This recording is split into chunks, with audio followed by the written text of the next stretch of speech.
A man in need gives his last coins to a homeless woman. He never imagined who she really was. The next day, a limousine stops in front of him, and his life changes forever. Hello, viewer. Thanks for joining us. Leave a like and share your thoughts in the comments, along with the city you're watching from. Now let's continue with the story.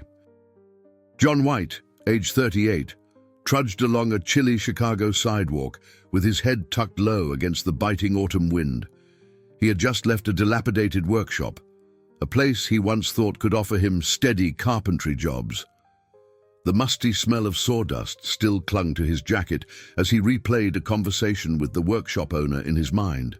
Another curt refusal, another polite, "We'll call you if anything opens up," and another door seemingly closed. He tried not to take it personally, but it was impossible not to feel the sting of rejection. His small apartment was a few blocks away, though it felt like miles in the fading daylight. The glow of streetlights revealed the cracks in the pavement, symbolic of the cracks in his life that had grown deeper over the past 2 years. He had once worked for a reputable construction company, handling specialty carpentry. There had been a decent paycheck, a sense of pride in his craftsmanship, and a future that seemed paved with possibilities. But the company downsized, leaving him without a consistent source of income. Losing his job hit him hard, yet it was the divorce that truly shattered him. Denise, his ex-wife, had grown tired of constant money problems and John's unyielding pride. Their arguments escalated whenever she suggested he take on a part-time job outside his trade or swallow his pride to ask for help from family. John had always been self-reliant, stubbornly clinging to the notion that he could solve everything on his own. In the end, both his job security and marriage disappeared, leaving him with regrets he carried like heavy weights on his shoulders. He paused at a crosswalk near a convenience store, briefly considering stepping inside for a cup of cheap coffee. His hand brushed the pocket of his worn-out jeans, where only a few coins rattled. Those coins were all he had to secure a small dinner, and possibly breakfast in the morning. His stomach growled, reminding him that he hadn't eaten much all day. With a sigh, he decided against the coffee and continued on. His phone buzzed, breaking the silence. The screen displayed his sister's name, Amanda White. She lived up in Milwaukee and had called him multiple times over the last few weeks. Though Amanda was only 4 years older, she often acted like a mother figure, always concerned and offering to help. John, however, found it tough to accept her generosity. His pride wouldn't allow him to confess how precarious his situation had become. He let the call go to voicemail, swallowing the guilt that rose in his throat. As he turned the corner toward his apartment building, the drab-brown facade looked even gloomier against the grey sky. His landlord had stuck yet another reminder on the door: rent past due. John pulled it off, crumpling the paper in his hand. In the small entryway, the flickering overhead bulb cast harsh shadows on the peeling wallpaper, and the stale odor of dust made the hallway feel oppressive. Each step up the narrow staircase seemed heavier than the last. Inside his cramped one-room unit, the dim lamp revealed a space cluttered with half-finished wooden trinkets and sketches of carpentry designs. Some nights, when desperation crept in, he tried to craft small items to sell online or at local flea markets. The moderate success he found was never quite enough to cover all the bills. Still, a trace of hope lingered in every piece he made, a reminder that he was skilled at something, even if the world no longer seemed to notice. He set his jacket on the only chair in the corner and collapsed onto the edge of his sagging mattress. His phone chimed again. This time, it was a text from Amanda. "John, please call me. I'm worried. Just want to help." Staring at the message, he felt torn. Part of him missed his sister's comforting presence, but the shame of admitting his struggles always outweighed the loneliness. He stood, eyes scanning the room. The shelves he had built himself offered a small sense of accomplishment, yet they were crowded with overdue bills, old photos, and remnants of a life he once had. He approached a framed picture from his wedding day, a beaming Denise in a white gown, him in a smart tuxedo, both full of optimism. Carefully, he turned the frame face down, unwilling to look at that time any longer. Drawing in a slow breath, he tossed the crumpled rent notice on the table. He wondered if he could possibly scrape by for another week. His reflection in the streaked window glass showed him tired eyes and unkempt hair, a man worn by adversity. Despite the gloom, there was still a stubborn glimmer in his gaze, an echo of the craftsman who once believed in building a bright future. It was that small spark of resolve that kept him going. Though he couldn't see past the weight of his troubles, somewhere within him was a faint hope that one day fate might offer him a chance to start over. A thin drizzle began to fall the next evening as John headed home, the wind carrying a hint of winter's chill. The city's streetlights cast a hazy glow, bouncing off puddles and reflecting tall buildings that loomed in the distance. With his hands shoved into his coat pockets, he walked briskly, counting the coins left from the day's odd job. He had managed to repair a neighbor's broken chair for a few dollars, barely enough to cover a cheap meal. Near the corner of his block, he spotted several figures huddled close to a shuttered storefront. Cardboard boxes and worn blankets signaled the presence of homeless people seeking shelter from the drizzle. It was a sight he'd seen many times, but tonight it seemed to resonate differently. Perhaps it was because he felt so close to being in their shoes himself. He tried to slip by unnoticed, but one of them, a woman with a slight frame, turned her head. Through the dim light, her eyes locked onto his. There was a glint in them, an unexpected depth that made him slow his steps. Her hair, dark and damp, clung to her face as she lifted her hand slightly. "Excuse me," she murmured, voice barely above a whisper. I'm sorry, but could you spare anything? I haven't eaten today." John froze, his heart pounding for reasons he couldn't quite articulate. He had passed countless homeless individuals before Allah, usually dropping what little change he could afford. But lately, with his own rent overdue and his fridge nearly empty, he was more guarded about every penny. The cold logic in his head reminded him that these last few coins would buy his dinner. Yet he couldn't ignore the look in her eyes. There was no anger or aggression, just a quiet desperation. He hesitated, staring down at the coins in his palm. They were all he had for a cheap soup or a sandwich from the corner deli. Giving them away would mean going hungry tonight. His stomach churned, but an inner voice nudged him, reminding him of what little good was left in the world.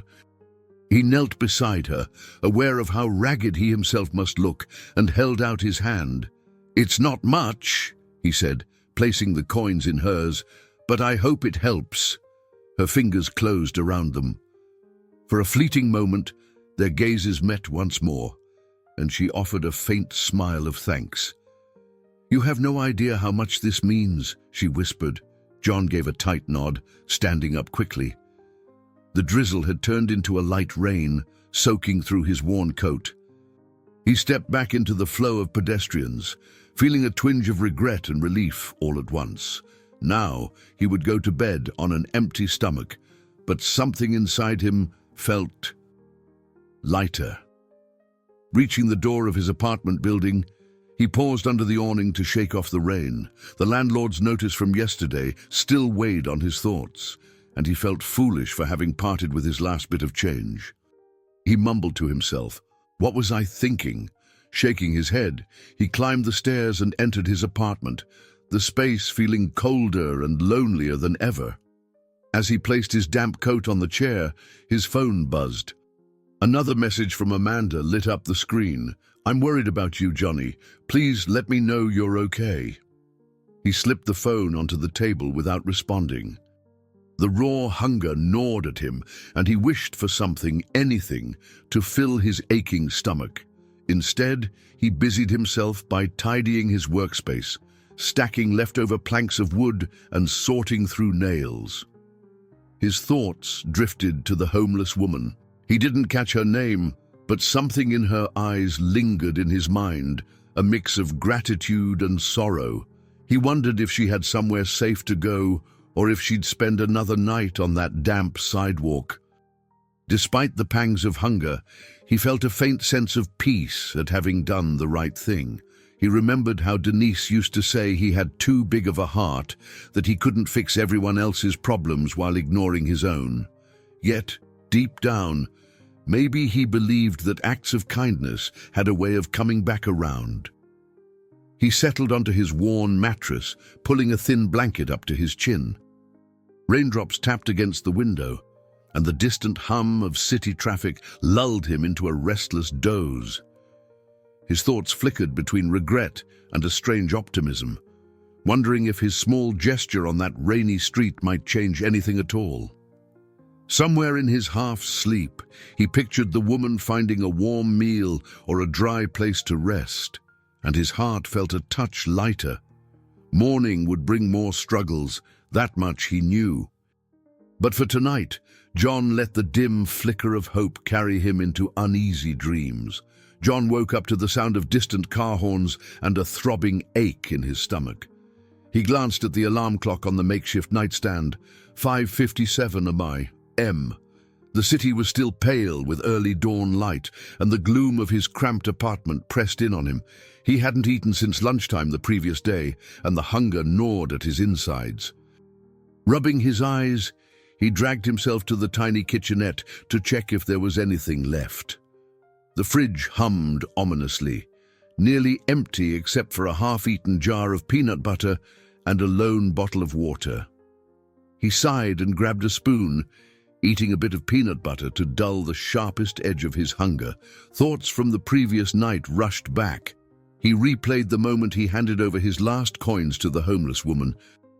A twinge of doubt made him question if it was the right call.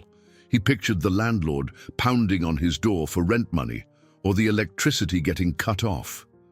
Then he recalled her eyes again, those pleading yet dignified eyes, and found a small comfort in the fact that, at least for one day, she might have had a meal.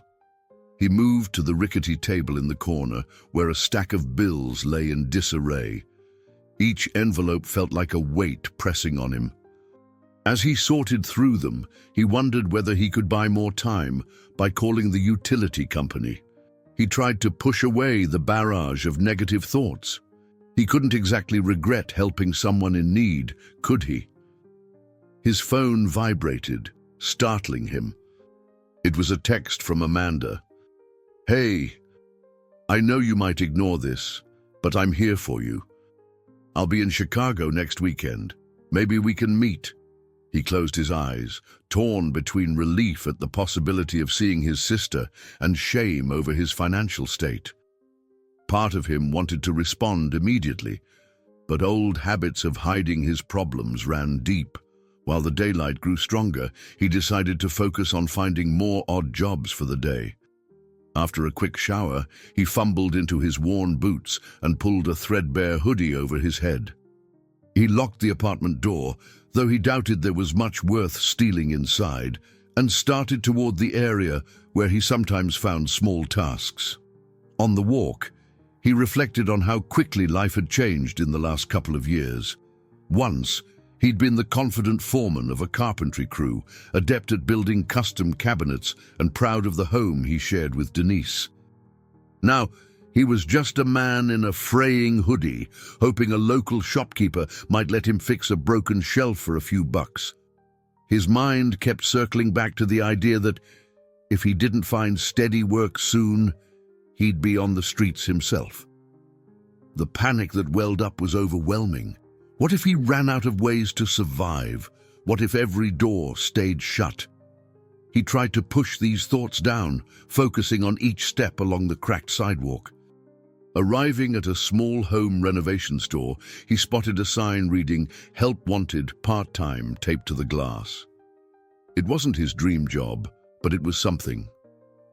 Heart pounding, He pushed the door open. A bell chimed, and the owner, a stocky man in his 50s, eyed him from behind the counter. "Morning," John ventured. "I saw the sign out front. I've got carpentry skills, and I'm looking for work." The owner, whose name tag read James, sized him up. "We're short on help, but we need someone who can deal with customers too. You good with people?" John swallowed. He tried to put on his best confident tone. "I can manage," he said. "I've done a bit of everything. Building shelves, installing cabinets, dealing with clients on site." James tapped the counter with a pen. "All right. You got a resume?" John hesitated. "Not on me. But I can bring it by tomorrow," he offered, though he knew his resume didn't look great after the layoffs and the time spent scraping by on side jobs. A flicker of doubt crossed James's face. "Sure, okay," he said, "but this position might be filled soon, so get it to me fast." Leaving the store, John felt the familiar mix of hope and anxiety swirl within him. He resolved to print out the most updated version of his resume at the local library and come back the next day.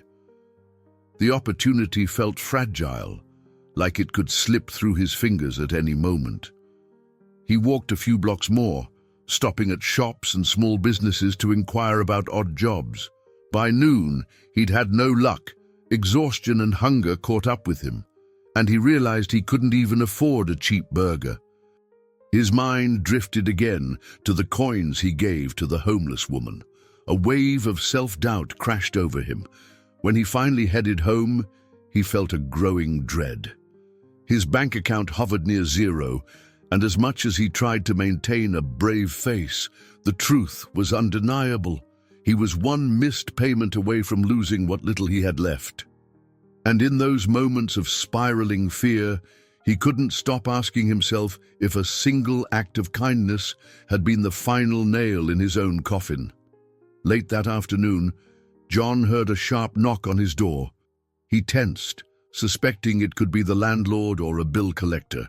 When he peered through the peephole, he was both relieved and anxious to see George Miller, the elderly neighbor from down the hall.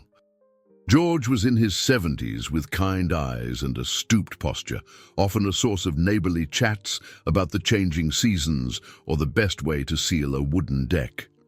John opened the door and forced a smile. "Hey, George, everything all right?" George raised a white brow. "Should be asking you that, son. Haven't seen you around much." He held out a small plastic container. "Figured you might want some leftover stew." "My wife made a big batch last night." Gratitude flickered through John, but so did embarrassment. He took the container gingerly. "Thank you. You didn't have to do that." George shrugged. "I know you're proud, John, but sometimes a man just needs a decent meal. No shame in accepting kindness." Inviting George inside, John cleared a space on the cluttered table. They both sat down, and John offered the older man some water from a half-empty bottle. The stew smelled heavenly, and John's stomach growled despite his attempt to remain composed. "How's work?" George asked gently. John fiddled with the container's lid, choosing his words carefully. "Not great. I've picked up a few odd jobs, but nothing permanent. Been trying to get something steady at the hardware store nearby. Might have a shot." George nodded. "Just keep at it. Your craftsmanship is impressive, and that's something folks still need. You built those shelves in my place a few years back, remember? Best I've ever had." A small smile touched John's lips. "Yeah, I remember. Sometimes I forget that I have skills people could value." He paused, glancing at the stack of bills on the table. "Lately, it feels like the world's turned against me." George leaned forward, setting a comforting hand on John's arm. "I'm not going to pry, but if you need anything, someone to talk to or a quick loan, don't be too proud. We've all hit rough patches." John's throat tightened. He appreciated George's offer more than he could express. Yet, the idea of borrowing money from a neighbor, especially an elderly one on a fixed income, was too much for his pride to handle. He managed a nod. "I'll keep it in mind." "Thank you, George." "Really?" After George left, John warmed the stew on his tiny stove, each spoonful a balm for his hunger and stress. The taste brought back memories of simpler times, family dinners, laughter echoing in the kitchen, and a roof over his head he never had to worry about. By early evening, the phone rang. He glanced at the screen. It was a number he didn't recognize. Usually, he'd ignore unknown calls, suspecting telemarketers or bill collectors, but something compelled him to pick up. "Hello," he answered, his voice cautious. A firm tone greeted him. "Mr. White, this is Mark Donahue. I'm calling regarding your car payments. We sent several notices with no response. Are you aware that you're 3 months behind?" A headache flared at his temples. He didn't have the money to catch up. The call ended with a warning that repossession was on the table if he didn't make a substantial payment soon. Setting the phone down, he stared blankly at the wall. Everything felt like it was teetering on the edge. The rent, the utilities, and now the car. He paced the small apartment, trying to think of solutions. Maybe he could sell some of his tools, though they were essential for his work. Or perhaps he could ask Amanda for a loan. But the thought made him cringe with embarrassment. His mind drifted to the coins he'd given away, fueling a fresh wave of panic. Though the logical part of him knew that tiny sum wouldn't have solved his problems, the fear of running out of every last resource haunted him. With a groan, he pushed away the thought, refusing to blame a moment of compassion for all his hardships. Needing fresh air, he stepped onto the narrow fire escape outside his window. The city sprawled before him, lights twinkling in the dusk. Somewhere out there, the homeless woman he'd helped was likely facing a far harsher reality. He thought of her again, imagining how vulnerable she must feel. In a strange way, it made his situation seem slightly less dire, or at least put it into perspective. Stepping back inside, he felt the weight of the day's challenges settle on his shoulders. Despite George's kindness and the hope of a part-time hardware job, the pressures mounted. He eyed the old toolbox in the corner, a relic from better times. Inside it lay worn-out chisels and hammers that once built beautiful furniture, now waiting to be used again. For a split second, a hint of determination flickered. He had not given up completely, not yet. Nightfall shrouded the cramped apartment as he settled in, consumed by worry. Tomorrow, he decided, he would make more calls, check more places for work, and keep chasing any lead he could find. Somehow, he had to believe that all wasn't lost, that something good might still be on the horizon. The next morning, John woke to a glimmer of early sunlight breaking through the dusty window. He had slept fitfully, his mind buzzing with questions about how he'd gather rent and catch up on his car payments. Yet, there was a sliver of resolve when he opened his eyes, a faint determination to tackle the day head-on. He pulled on a clean shirt, one of the few left that didn't have paint stains or small tears, and grabbed a battered folder containing a sparse resume and letters of recommendation from his old job. He planned to return to the hardware store, determined to make a better impression on James. With a small mirror propped on the windowsill, he ran a comb through his hair, trying to appear as presentable as possible. On his way out, he noticed the corridor was unusually quiet. The flickering overhead light made the space seem eerily still, as though the building itself were holding its breath. As he stepped onto the street, an unexpected sight made him pause. A sleek, black limousine idled at the curb. It looked wildly out of place in his run-down neighborhood, where even a modest sedan was a luxury. He blinked, unsure if he was imagining things. He watched for a moment, curiosity piqued, but then forced himself to focus. He didn't have time to wonder about fancy cars. He had a job to land, so he shoved his hands in his pockets and walked away. The crisp morning air stung his cheeks, and the city was beginning its daily hustle. A few blocks down, he slipped into a coffee shop, though he had no intention of buying anything. Instead, he lingered at a small table, waiting for James's store to open. The rich smell of roasted beans tempted him, but his wallet was nearly empty. He distracted himself by rereading his resume, noticing the gap years that seemed impossible to explain away. Shortly after, he made his way to the hardware store. The neon open sign glowed in the window, and he entered with steady steps. James stood behind the counter, flipping through a thick inventory binder. He gave John a brief glance. "Morning," John said, extending the folder. "I brought my resume and letters. I'd really appreciate the chance to work here." James skimmed through the papers, lips pursed. "All right," he said finally. "I see you've got real carpentry experience. The question is, can you handle customers and help with sales? It's not all manual labor." John inhaled slowly. "I'm willing to learn. I know wood, tools, and I can explain the basics to anyone who walks in." The store phone rang, interrupting them. As James answered, John waited, shifting his weight anxiously. His eyes drifted to the walls lined with power tools and paint cans. He imagined working alongside them, maybe even showcasing his carpentry knowledge to eager DIY customers. James hung up and glanced at John. "All right, I could use someone who actually knows what they're talking about. Let's give it a try. Part-time for now." A surge of relief and excitement swept over John. He forced himself to remain composed. "Thank you. I won't let you down." He spent the next hour filling out paperwork and learning how the cash register worked. It wasn't glamorous, but it was a start. The pay wouldn't solve all his problems overnight, yet it felt like a lifeline.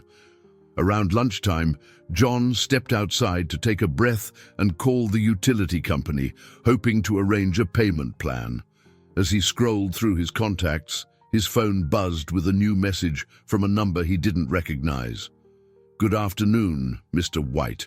We have been trying to reach you regarding a personal matter. Please call back as soon as possible." His heart jumped. Another bill collector, no doubt, or maybe something related to his car payments. Still, the wording felt slightly different. He dialed back hesitantly, hand trembling against the phone. A pleasant-sounding female voice answered.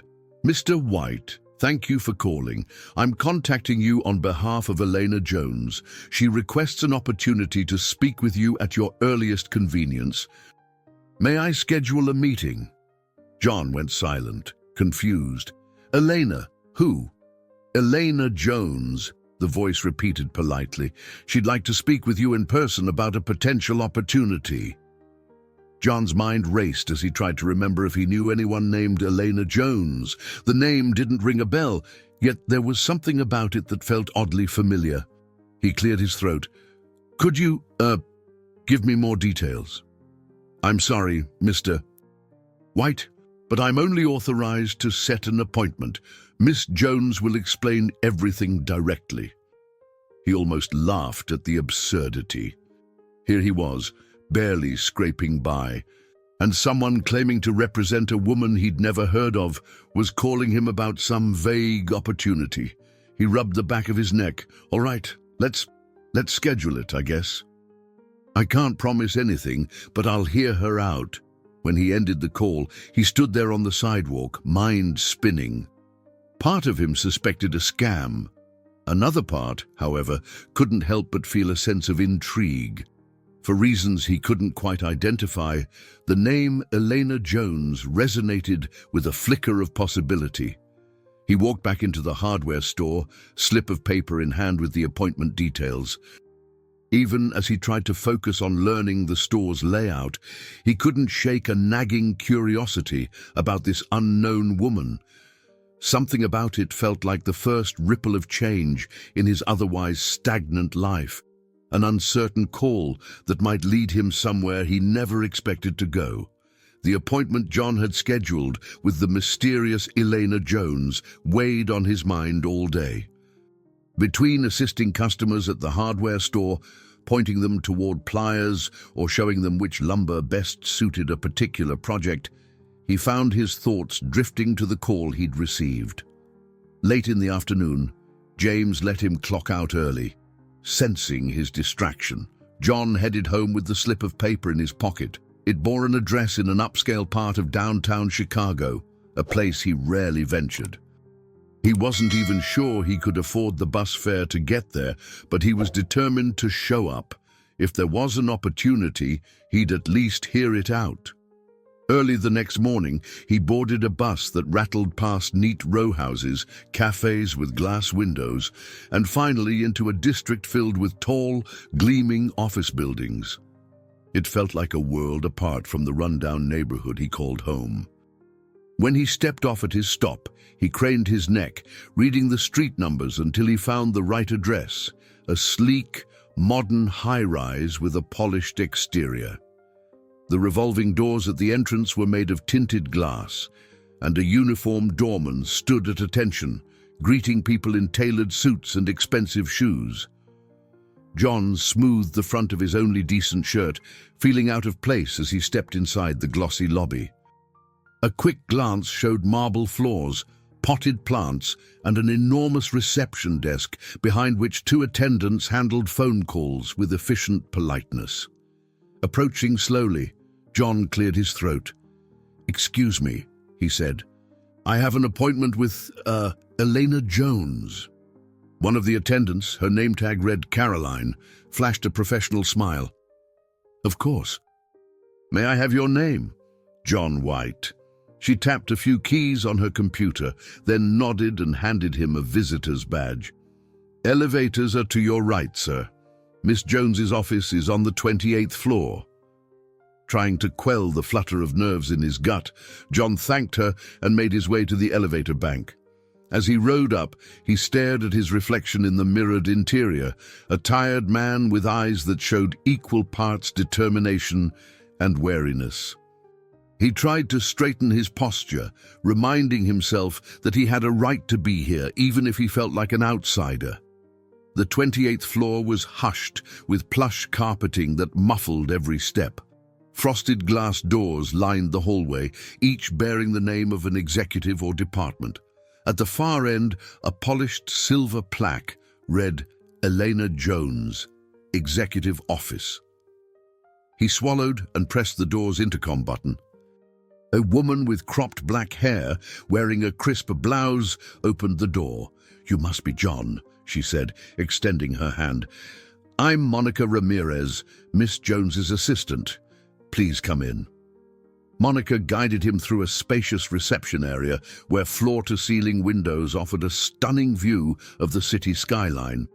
Soft leather chairs and potted greenery made the place look more like a luxury lounge than an office waiting room. John couldn't help but feel a pang of self-consciousness, noticing how scuffed his shoes were compared to this immaculate setting. "Miss Jones is running a bit behind in a meeting," Monica said kindly. "Can I get you something to drink? Coffee? Tea? Water?" "Water would be fine, thanks," John replied, voice subdued. He settled into one of the leather chairs, sipping from a chilled glass. A wave of questions filled his mind. Who exactly was Elena Jones? How did she know of him? And what on earth did she want to talk about? Before he could venture too far into speculation, the large double doors at the end of the hall opened, and a figure emerged. She was of average height, dressed in a tailored grey suit that projected both professionalism and confidence. Her hair, a deep chestnut shade, was neatly pinned back, and her gaze was direct, yet not unkind. The hint of familiarity in her features struck John, but it took him a moment to place it. "Mr. White," she said, her voice calm and measured. "Thank you for coming." John stood, offering a brief handshake.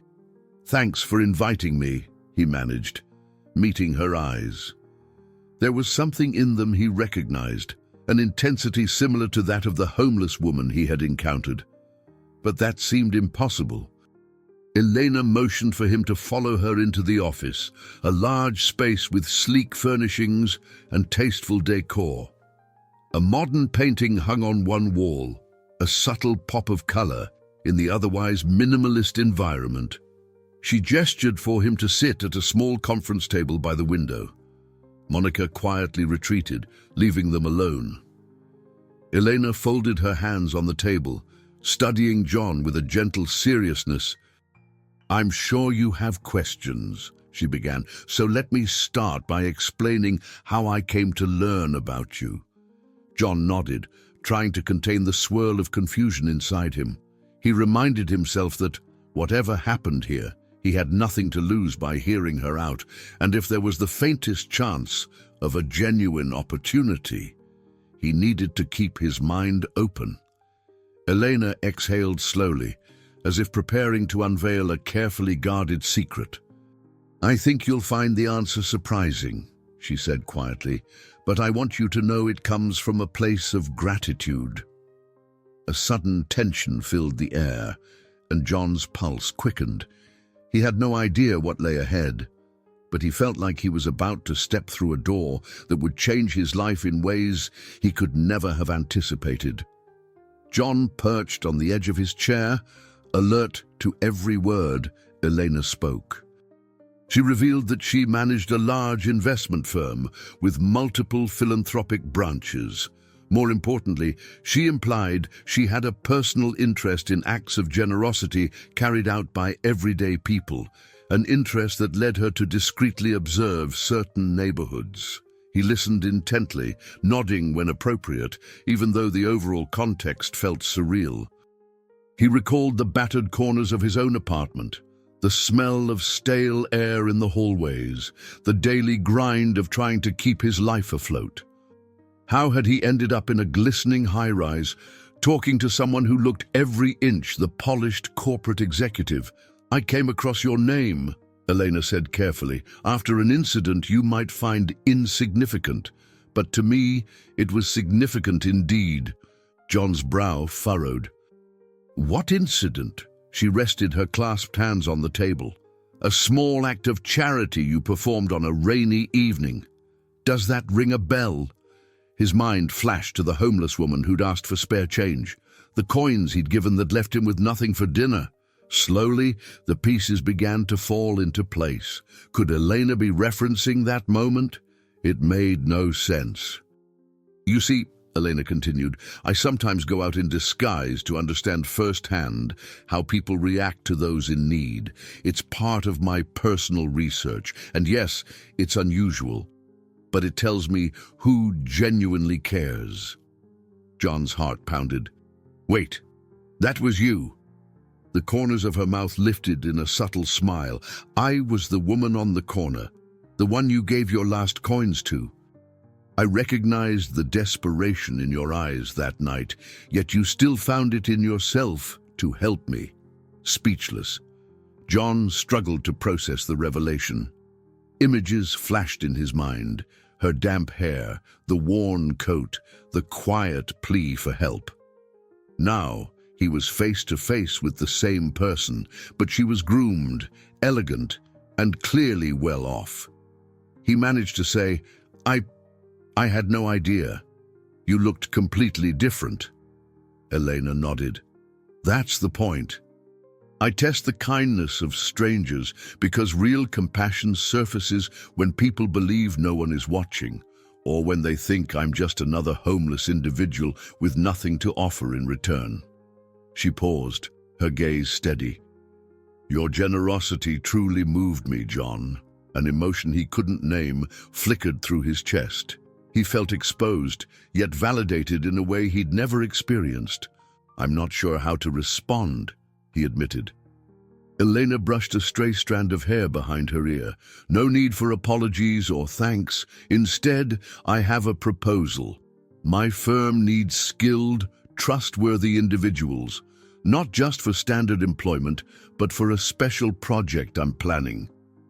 John's nerves jangled with a mix of excitement and caution. He recalled how many times he'd been lured into false hopes or faced dead ends. "What kind of project?" She leaned forward slightly.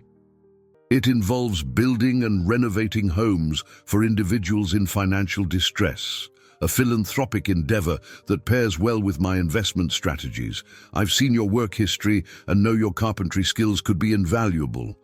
But," her eyes narrowed a fraction, "I need to be sure you're reliable.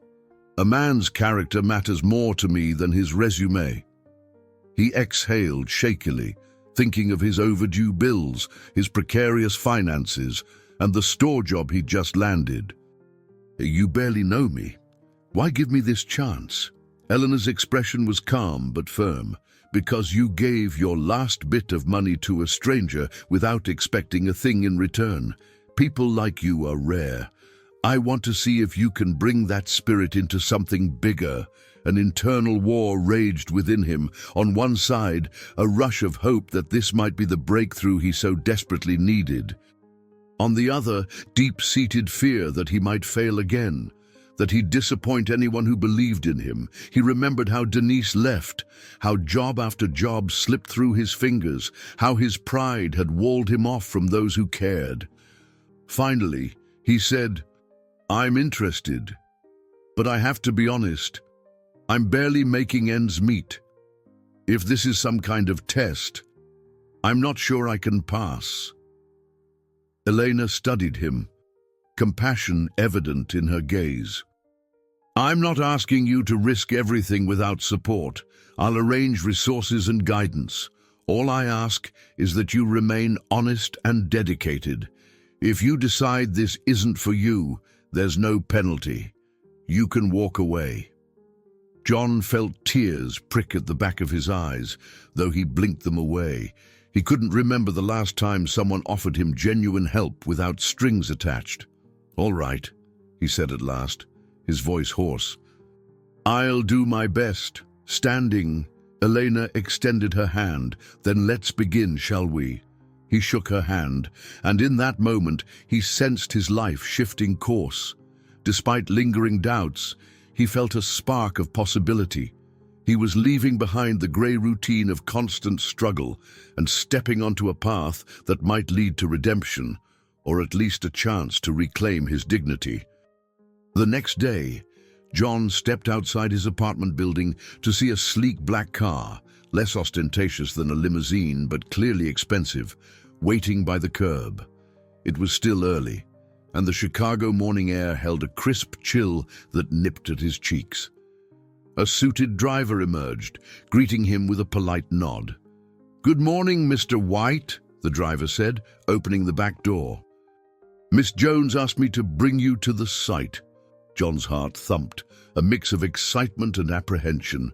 He was still reeling from the fact that Elena Jones, a wealthy philanthropist, had singled him out for a special project. Sliding into the car's plush interior felt like trespassing into a realm meant for someone else.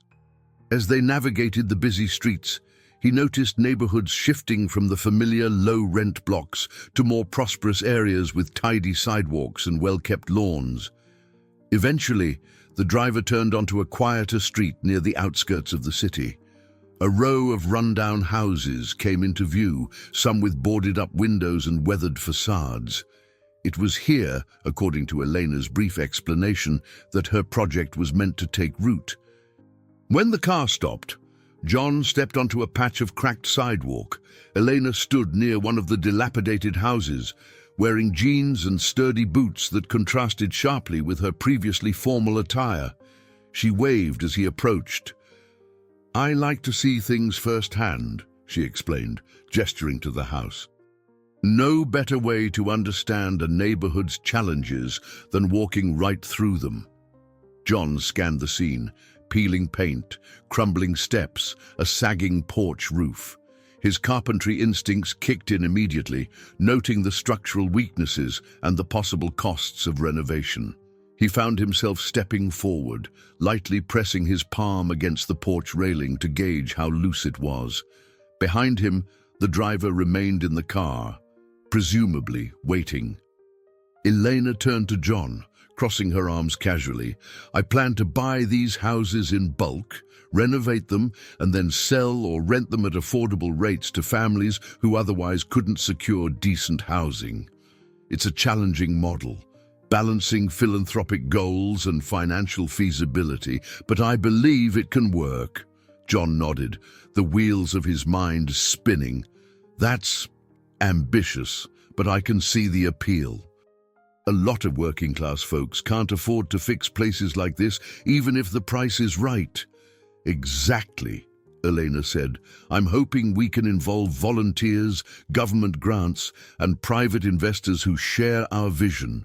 Your carpentry skills will be vital in figuring out realistic costs and what we can salvage. A sense of purpose flickered inside him. After years of feeling sidelined, here was a chance to use his talents for something meaningful. At the same time, he couldn't ignore the jitters of stepping into such a big venture. I'm no financial expert, but I'll do what I can, he offered. Elena gave a reassuring nod. I'll handle the financial side. You focus on the practical aspects.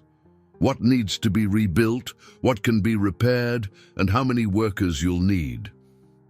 They spent the next hour walking through a couple of houses on the same block, musty interiors revealing broken drywall and water damage. With a borrowed flashlight, John poked around basements, attics, and sagging floorboards. He jotted notes in a small notepad Elena provided, forming a rough inventory of tasks. At one point, while crouching near a busted heating vent, John asked, "Why me? I understand the act of kindness opened the door, but surely you could hire any professional crew." Elena paused, leaning against a chipped doorframe.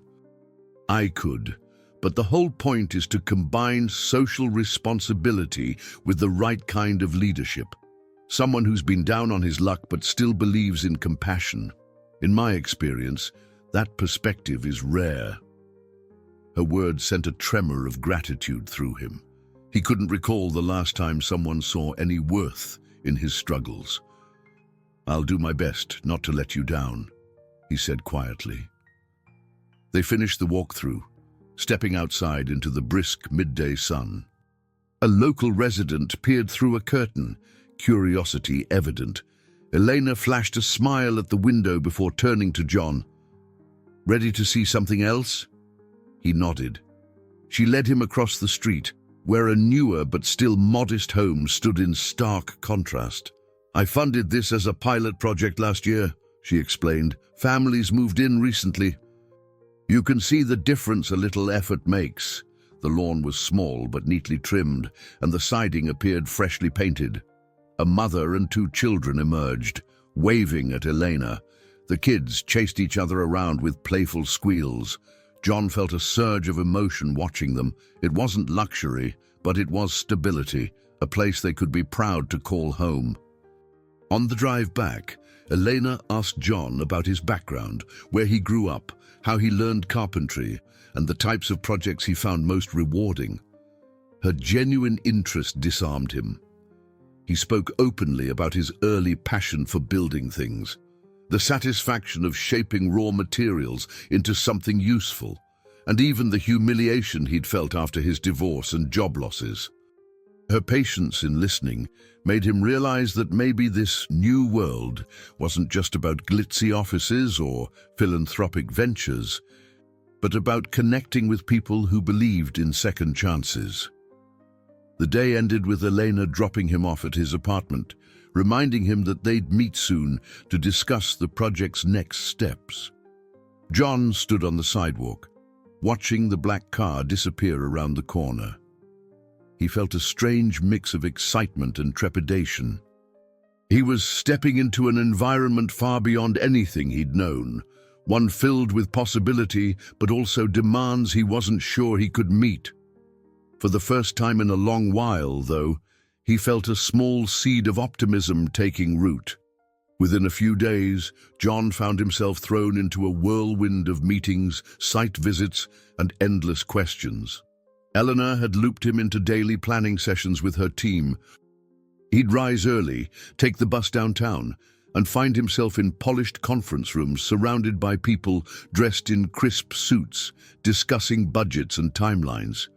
He felt like a fish out of water. His clothes were tidy enough, but they lacked the professional edge of everyone else's attire. Despite this, Elena introduced him with genuine respect, calling him our carpentry expert and on-site coordinator. Though the words made him blush, he knew she was giving him confidence and credibility in front of her staff. During these meetings, he'd field questions about material costs, labor hours, and renovation strategies for the dilapidated properties they planned to acquire. At first, his voice wavered when speaking. He couldn't shake the feeling that someone would call him out as an imposter, but as days passed, he found a rhythm. He realized he did know this stuff, maybe not in a fancy, corporate vocabulary, but in practical, real-world terms that mattered. Outside of the conference rooms, John observed the hustle and bustle of Elena's investment firm. Assistants juggled phone calls, emails, and spreadsheets. Rows of sleek desks filled with analysts tracking market trends. It was a universe away from the sawdust-scented workshops he was used to. Yet, he found a curious excitement in being part of something this large-scale. Monica Ramirez, Elena's assistant, proved to be a valuable ally. She guided him through administrative tasks, helped him refine his notes, and even offered him pointers on navigating office etiquette. Whenever he appeared lost, she'd discreetly step in to help, ensuring his transition went smoothly. "Don't worry," she told him one afternoon, noticing his overwhelmed expression after a particularly dense budget meeting. "Even the people in that room were new once. No one's born knowing how to read a financial statement." John managed a small grin. "Thanks, Monica. Really, I'm trying not to look totally clueless in there." She patted his shoulder. "You're doing fine.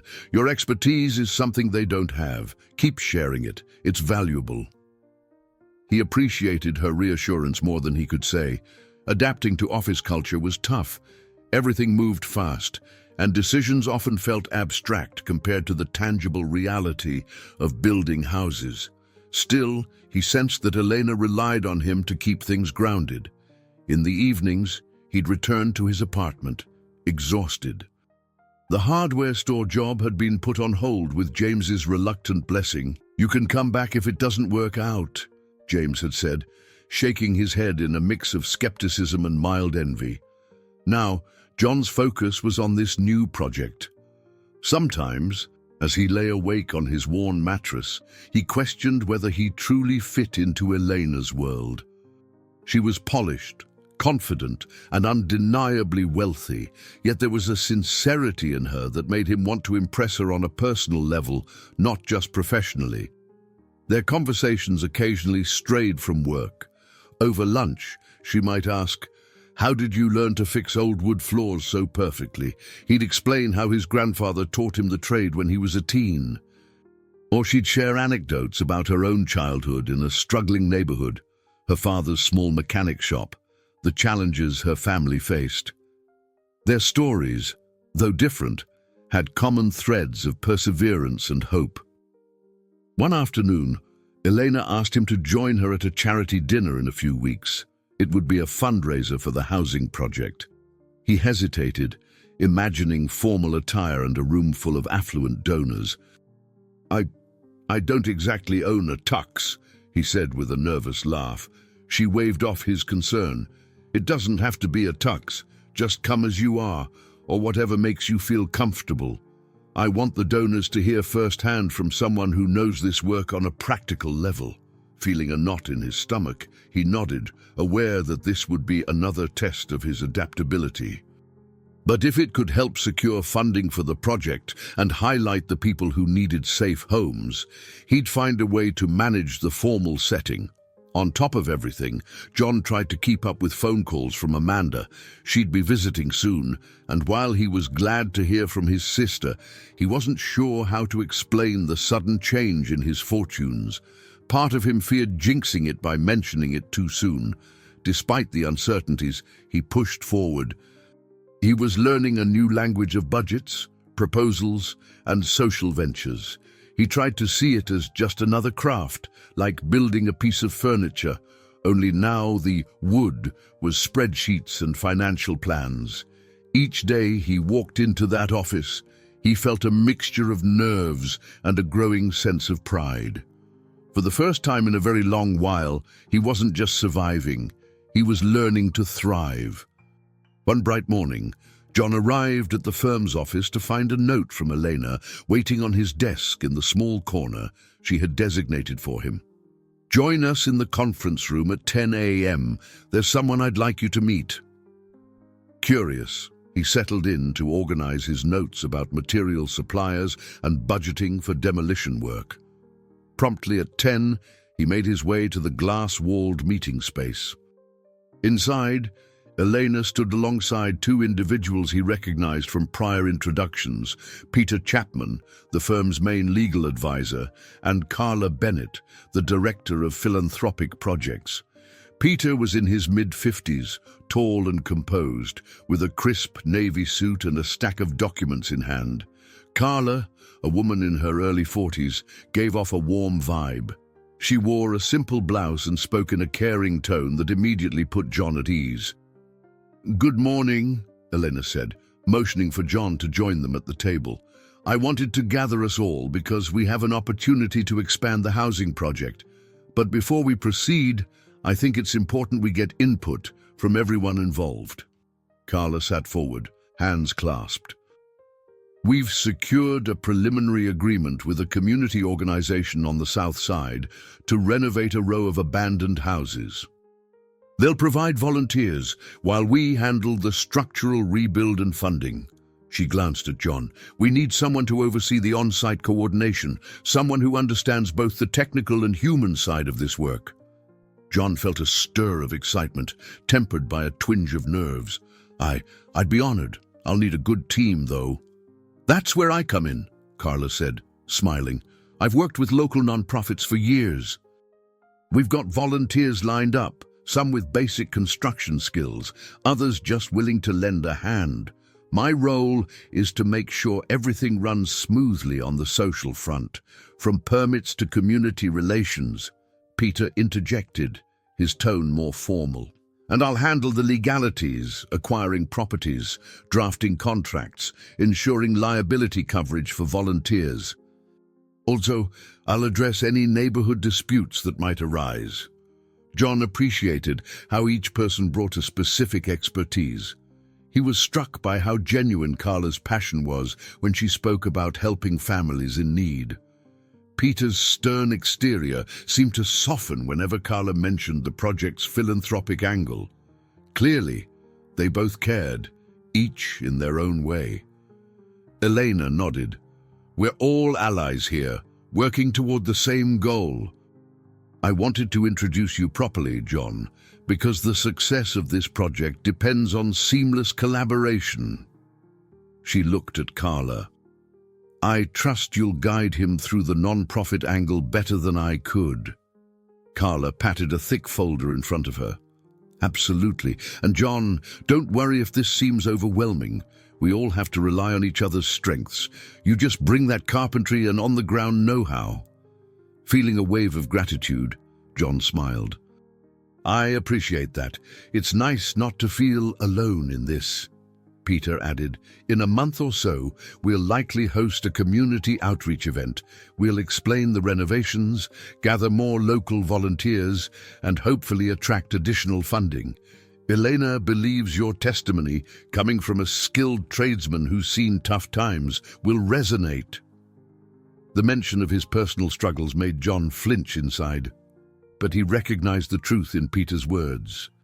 His story might indeed inspire those who doubted the project's sincerity, or it might open them to the idea that real transformation was possible for anyone. After the meeting wrapped up, Carla walked with him to the elevator. She asked about his background, how he honed his craft, and why he felt driven to rebuild houses for people in need. He shared snippets of his past, his father teaching him how to repair fences, his time working for a construction company, the humiliation of unemployment. "I've always liked building," he said quietly. "A solid home can give people a fresh start. I know what it's like not having a stable place to call your own." Carla nodded compassionately. "That's what drives me too. I grew up in a rough neighborhood, saw my neighbors lose homes they couldn't maintain. So, I get it."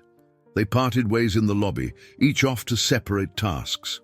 As John waited for the bus, he felt lighter, Having met Peter and Carla more closely, he realized he wasn't navigating this uncharted territory by himself. Allies were emerging, people who believed in the same cause and respected his contribution.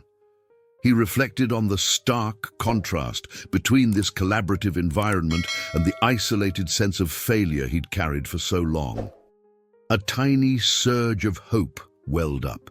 He had fallen on hard times, but maybe his experiences could fuel something positive. The bus arrived, and he boarded, glancing at the city streets passing by. Old storefronts, boarded windows, bright murals, reminders that Chicago was a patchwork of hope and hardship.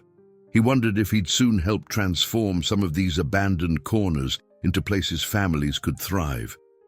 And for the first time in a while, he believed that good things might indeed be on the horizon. Several days later, the firm arranged a small gathering at one of the soon-to-be renovated homes, inviting local leaders and potential donors. John arrived early, with Elena, Carla, and a few volunteers, making sure the site was presentable. They set up folding chairs on the patchy lawn, placed a few informational posters by the front door, and laid out refreshments on a rickety wooden table. The house itself was in rough shape, but they'd cleaned debris from the yard and swept out the interior so guests could walk through safely. John felt a flicker of pride, seeing the volunteer team unify around a common goal. He moved from one spot to another, double-checking everything. Not long after, cars started pulling up along the curb.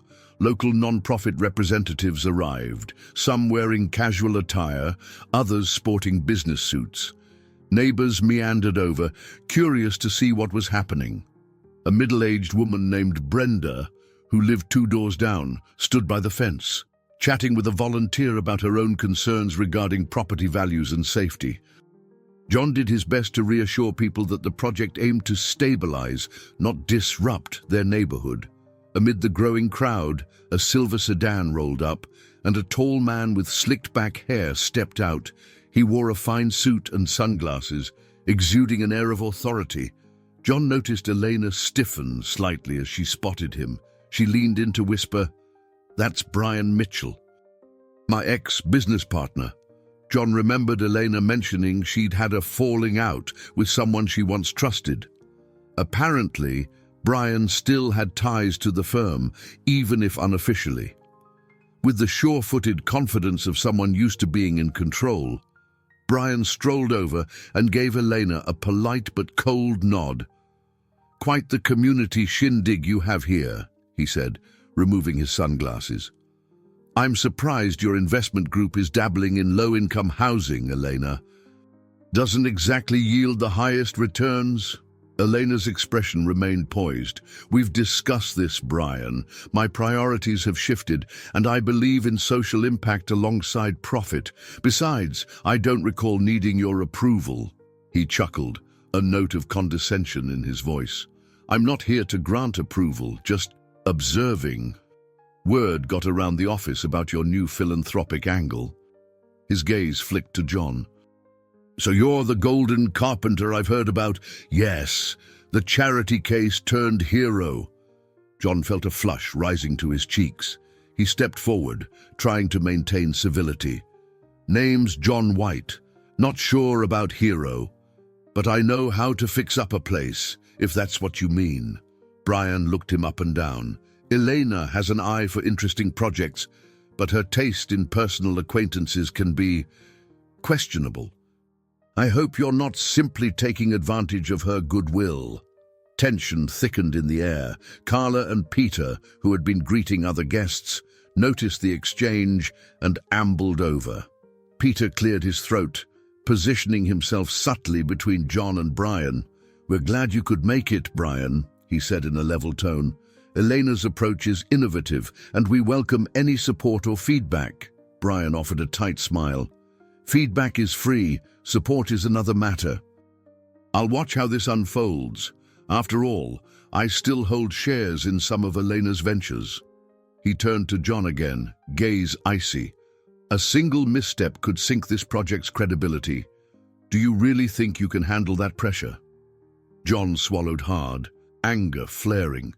He recognized the scorn in Brian's eyes, the same look people had given him when he was down on his luck. He wanted to snap back, to say something that would wipe that smug grin off Brian's face. But he noticed Elena's silent plea to stay composed. Taking a steadying breath, John replied, "I won't pretend it's easy, but I believe in what we're doing, and we're not alone. We've got a team and a community that believes in it too." For a moment, Brian seemed caught off guard by the calm response. Then he gave a short, derisive laugh. "All right then, let's see what you're made of." He moved away, joining a small group of donors to chat. Carla placed a reassuring hand on John's arm. "You handled that well," she whispered. "He's been a thorn in Elena's side for a while. Don't let him get to you." Elena exhaled, tension visibly draining from her shoulders. "Brian has a knack for stirring up doubt. Please ignore him. The project will stand on its own merit, I promise." John forced a half smile. Despite the knots in his stomach, he appreciated the support from Elena and Carla. As the gathering continued, he tried to focus on giving tours of the house, explaining potential renovations, and emphasizing the positive impact for families. But a nagging worry lingered. If Brian was determined to undermine them, he might find ways to sabotage the project's funding or credibility. Even so, John resolved not to let the encounter rattle him completely. He reminded himself that he had come too far to be derailed by one man's disapproval. Still, the doubt in Brian's glare felt personal, as though testing the very core of John's resolve. By the time the event ended, most attendees left with a favorable impression, but John couldn't shake the feeling that he'd just met a formidable antagonist, someone who might challenge him in ways he wasn't prepared for. And in the back of his mind, he knew his own insecurities could magnify any criticism. Uncertain as he was, he vowed to stay focused on the larger purpose, helping people who needed a decent place to live. No scornful businessman would take that mission away from him. John woke early, his head buzzing with the lists he'd made the previous night. Material suppliers to check, local volunteers to schedule, and a new set of floor plans he needed to finalize for the next row of houses. The project had expanded faster than he'd anticipated, partly thanks to Elena's deep pockets and persuasive charm, but such growth brought more complications. He slipped into the office suite shortly after sunrise, finding Carla already at her desk. A half-finished mug of coffee by her keyboard, she looked up and grinned. "You're here even before the janitors," she teased. "Big day." John set his notes down with a sigh. "Feels like it. We're preparing to start renovations on the second block. The volunteers are eager, but I'm not sure they understand just how much work is ahead." Carla nodded sympathetically. "Any thoughts on how to organize them?" He pulled out a rough schedule he had drafted. "I figured morning shifts for basic demolition, then an afternoon group to handle cleanup and prep for reconstruction. But if we don't get certain supplies on time..." He shook his head, trailing off. Before Carla could respond, Elena appeared in the doorway, wearing tailored slacks and a simple sweater. Even dressed casually, she exuded focus. "Morning, both of you," she greeted. "I need a quick update on the volunteer teams. The local media caught wind of our efforts and might come by for a story." John's shoulders tensed slightly. The idea of cameras poking around made him uncomfortable. Still, he cleared his throat. "It could help us, right? More visibility might attract donations." "Exactly," Elena agreed, "but it also invites scrutiny. We need to ensure everything's running smoothly." She placed a hand on John's shoulder, as if sensing his worry. "Don't stress too much. You've done a fantastic job so far." They spent the next hour reviewing John's plans, refining the schedule, and discussing risk management. Carla contributed insights on how to keep the volunteer experience positive, like providing refreshments and splitting them into teams that balanced skilled workers with newcomers. By late morning, John headed to the construction site, where a small army of volunteers had gathered. Some looked prepared, tool belts slung over their hips. Others wore nervous smiles, carrying store-bought gloves and goggles that still had price tags. With gentle authority, John assigned tasks, pairing novices with seasoned workers. A few hours in, everything seemed to be going well. Walls were coming down in a controlled demolition, and dusty piles of plaster and old wood were carted out to dumpsters. But trouble began when the group tackling the basement discovered extensive mold damage. The space was damp, and black splotches clung to the beams. "Johnny, we've got a problem," a volunteer named Eddie called out, beckoning him over. "This is more serious than I realized. We might need a professional mold remediation team." John's stomach sank. Hiring specialists would be expensive. Elena had allocated funds, but unexpected costs could derail the tight budget. He knelt down with a flashlight to assess the damage. The musty odor made his eyes water. He radioed Carla, who arrived with a contractor they'd consulted before. After an inspection, the contractor confirmed they couldn't ignore the issue. John stood by the wobbly basement stairs, wrestling with the financial strain this would impose. Seeing his concern, Carla laid a hand on his arm. "We'll figure it out, John. Better to deal with it now than face a lawsuit or health issue later." He nodded, forcing a smile. "Yeah, you're right. Let's get quotes from 2 or 3 mold experts. I'll talk to Elena." As they emerged from the basement, they noticed a sleek car pull up to the curb. Out stepped Brian Mitchell, dressed in a smart jacket and wearing an expression of distant curiosity. John's stomach tightened. He recalled Brian's mocking tone at the previous gathering. Brian strolled over, eyeing the half-demolished house. Well, well," he drawled. "Still think you can manage this project, White? Heard there's a mold problem. That can cripple a renovation if you're not careful." John swallowed his irritation. "We're dealing with it." Brian offered a thin smile. "Hope you've budgeted enough for professional work. Surprises like this can make donors nervous." Carla stepped in, her voice composed. "Elena's aware of the situation, Mr. Mitchell. We're consulting experts and will handle it responsibly." "No one's cutting corners." Brian glanced around, then leaned in, speaking just loud enough for John to hear. "You'll need more than good intentions and volunteer labor. One slip, and this entire operation could fold. Don't let Elena down." With that, he walked away, leaving John seething yet determined. He refused to let Brian's cynicism undermine the progress they'd made. By evening, the volunteers had cleared out, tired but still upbeat about their day's work. John stayed behind to review the site for safety hazards, reflecting on the fresh challenges. The mold issue was just one test among many. He realized that success would hinge on perseverance, resourcefulness, and a willingness to adapt. Gazing at the gutted interior of the house, he inhaled the dusty air and thought about how every obstacle could bring them closer to the goal of giving families a safe home. He knew deep down that each test he faced, financial, structural, or personal, could either break him or strengthen his resolve. A week later, the mold remediation specialists were hard at work in the basement. Though the extra expense stung, Elena authorized the necessary funds after hearing John's explanation. Despite her calm acceptance, John sensed her concern about overspending. He felt responsible for keeping costs in line, worried that any financial overreach might damage the project, or worse, her trust.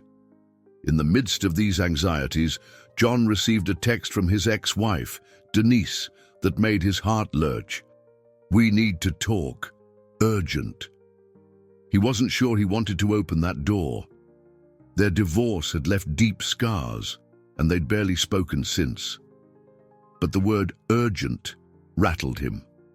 He agreed to meet her one evening at a modest cafe on the west side. The moment he stepped inside, he recognized her silhouette by a corner table. She looked both familiar and different. A woman of about 35, her hair styled in a neat cut, her posture confident. As he approached, she gave a half-smile that didn't quite reach her eyes. "John," she said, gesturing for him to sit. "It's been a while." He settled across from her, trying not to fidget. "Yeah, it has. What's going on? Your text seemed urgent." She inhaled slowly. "I heard from Amanda that you're involved in some big housing project, a philanthropic endeavor." John blinked. "Amanda told you that?" He realized he hadn't mentioned it to his sister, but evidently she'd caught wind from someone else. Denise pursed her lips. "I still talk to your sister sometimes. Anyway, I wanted to see if you're okay. If you're not getting in over your head." He bristled at her tone. "I'm managing. Why do you ask?" She studied him for a moment. "Look, I'm glad you found something meaningful. But I recall how you used to overcommit, spending money or energy we didn't have. I don't want to see you crash and burn again." His initial annoyance softened as he remembered that she knew him well, faults and all. Yet, he couldn't ignore the stab to his pride. "Things are different now," he said quietly. "I'm working with capable people. We have real backing." Denise leaned forward, voice gentle. "I'm not here to fight, John. I've been hearing rumors that a certain ex-partner of your new boss is trying to discredit the project. Something about your credibility being questioned." John's pulse quickened. "Brian," he muttered. "He's stirring up trouble, but we're staying ahead of it." She reached out, almost touching his hand before pulling back. "I know you've struggled, but you're a good man. And if there's a chance Brian could sabotage your efforts, just watch your back." A complex wave of emotions washed over him, gratitude for her concern, residual hurt from their past, and a flicker of hope that maybe they could maintain a civil relationship. "Thanks for the heads up," he said. "I'll be careful." They chatted a bit more, mostly exchanging updates. Denise had moved on with her life, working as a paralegal in a small law firm. She seemed content, though John sensed a pang of regret in her voice when she mentioned their former dreams of a comfortable home. "Anyway," she said finally, standing up to leave, "I just wanted to make sure you were okay.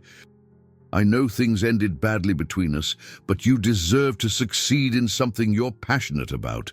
His throat felt tight. "I appreciate that." After she left, John lingered in the cafe, swirling his cold coffee.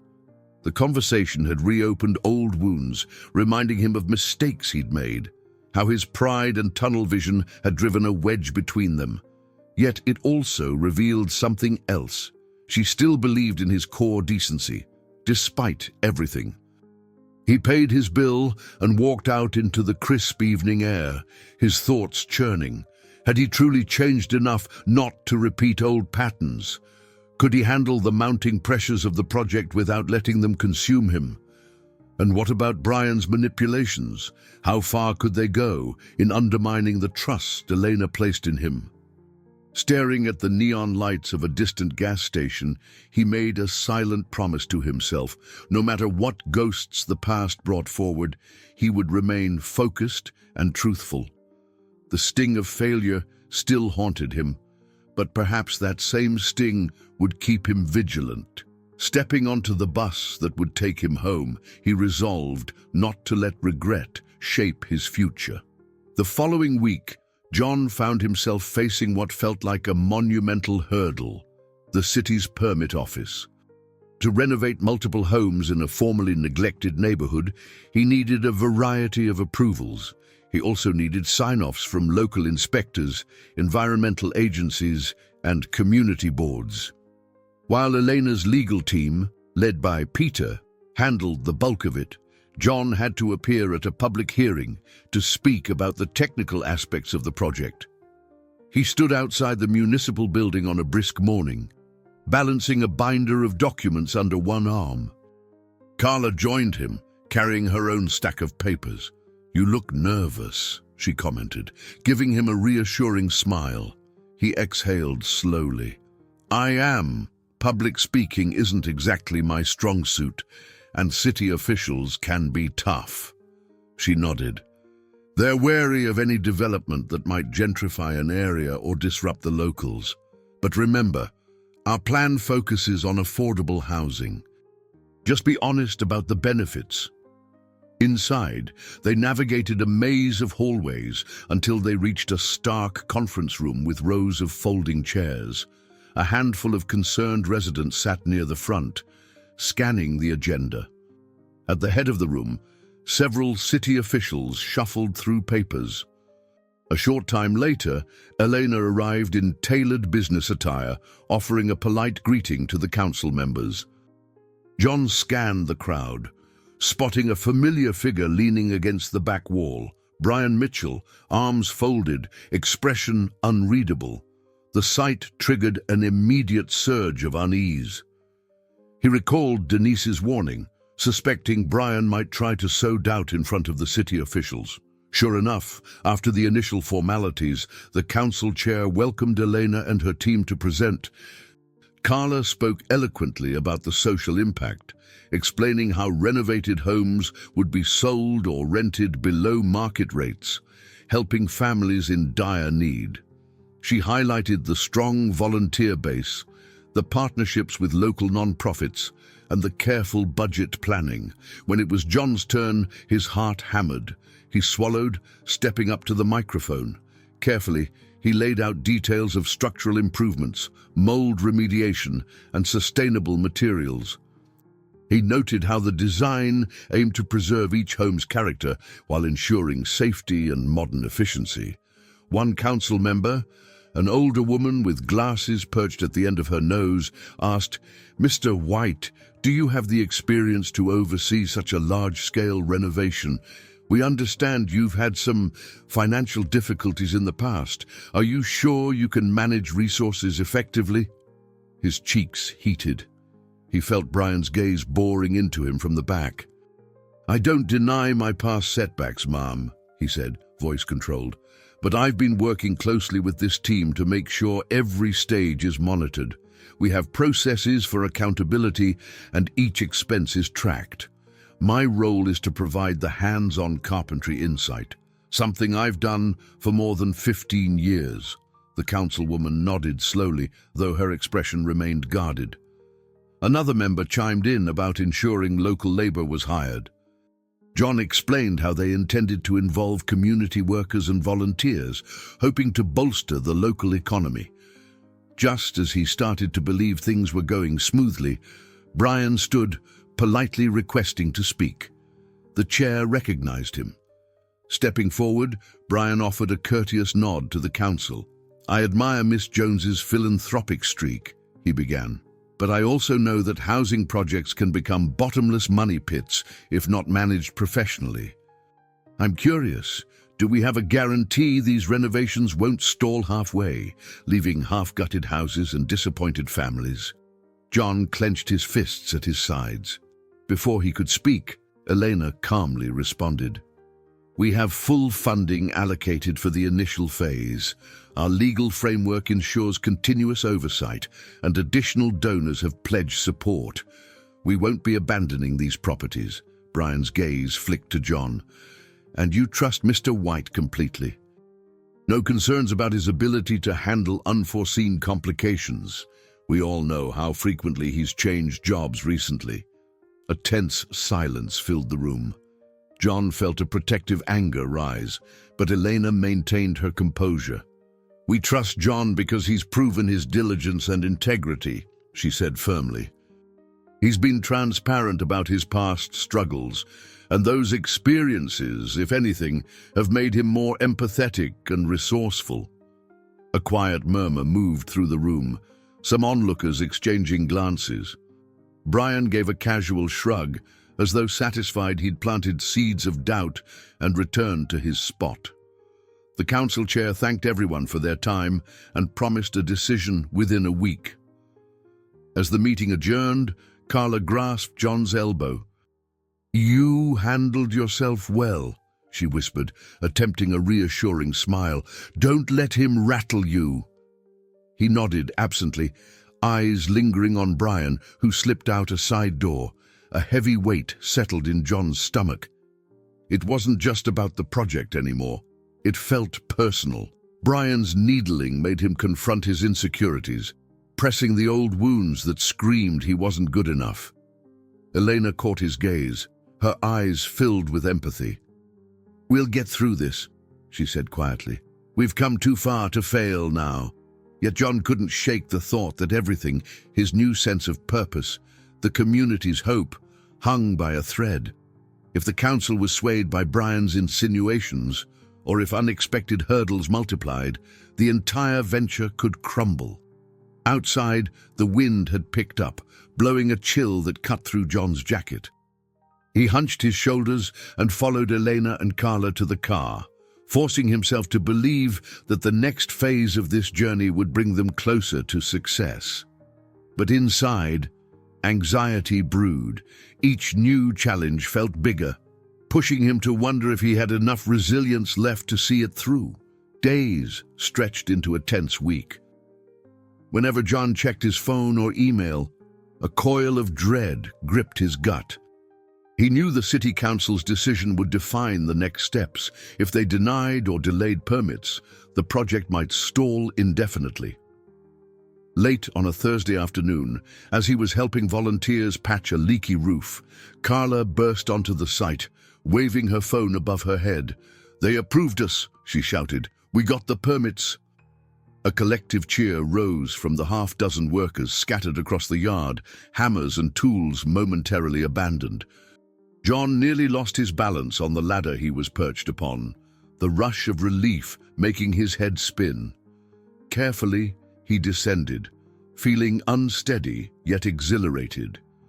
Carla explained that the council had unanimously voted in favor of granting the necessary permits, impressed by the thorough plan Elena and the team had presented. "We can move forward with all the properties on our list," she gushed, hugging John in a fit of excitement. As evening fell, a small celebration took shape at the site. A few volunteers hauled a portable grill from a pickup truck, grilling hot dogs while others brought sodas and snacks. It was spontaneous and humble, no fancy catering or big speeches, just relief shared among people working toward a common goal. Elena arrived, stepping carefully over piles of lumber in her low heels. She looked almost out of place at this impromptu barbecue, but the smile on her face was genuine as she congratulated everyone. "We're not done yet," she said in a clear, warm voice, "but this is a major step. I'm proud of you all." John stood by, noticing the flicker of pride in Elena's eyes when she looked at him. It sent an unfamiliar warmth through his chest. He recalled how uncertain he had felt, stepping into her office for the first time, unsure why this wealthy woman bothered with a down-on-his-luck carpenter. Now he saw it clearly. She had believed in a mission far bigger than either of them. While they ate, volunteers swapped stories. Eddie, who discovered the mold in the basement earlier, teased John about how paranoid he'd been afterward. Carla and Monica arrived together, giggling over some inside joke about paperwork. The air brimmed with camaraderie, as though a burden had finally lifted. Yet, amid the light-hearted banter, John could not ignore a lingering restlessness in his mind. He slipped away from the group, heading to a quiet patch of lawn under a crooked street lamp. Night had almost settled in, painting the sky with streaks of deep blues and purples. He closed his eyes, remembering Brian's attempt to discredit him at the council meeting. Even with the permits granted, John sensed that the man wouldn't simply fade from the picture. With each milestone reached, Brian's frustration would likely intensify.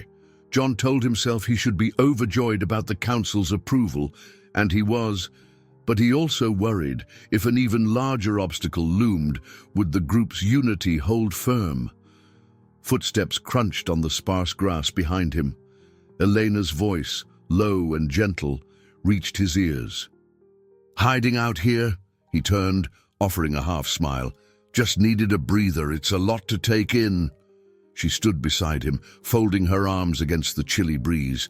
"It's been a hectic few weeks, no doubt, But you've proven yourself, John. Everyone sees it.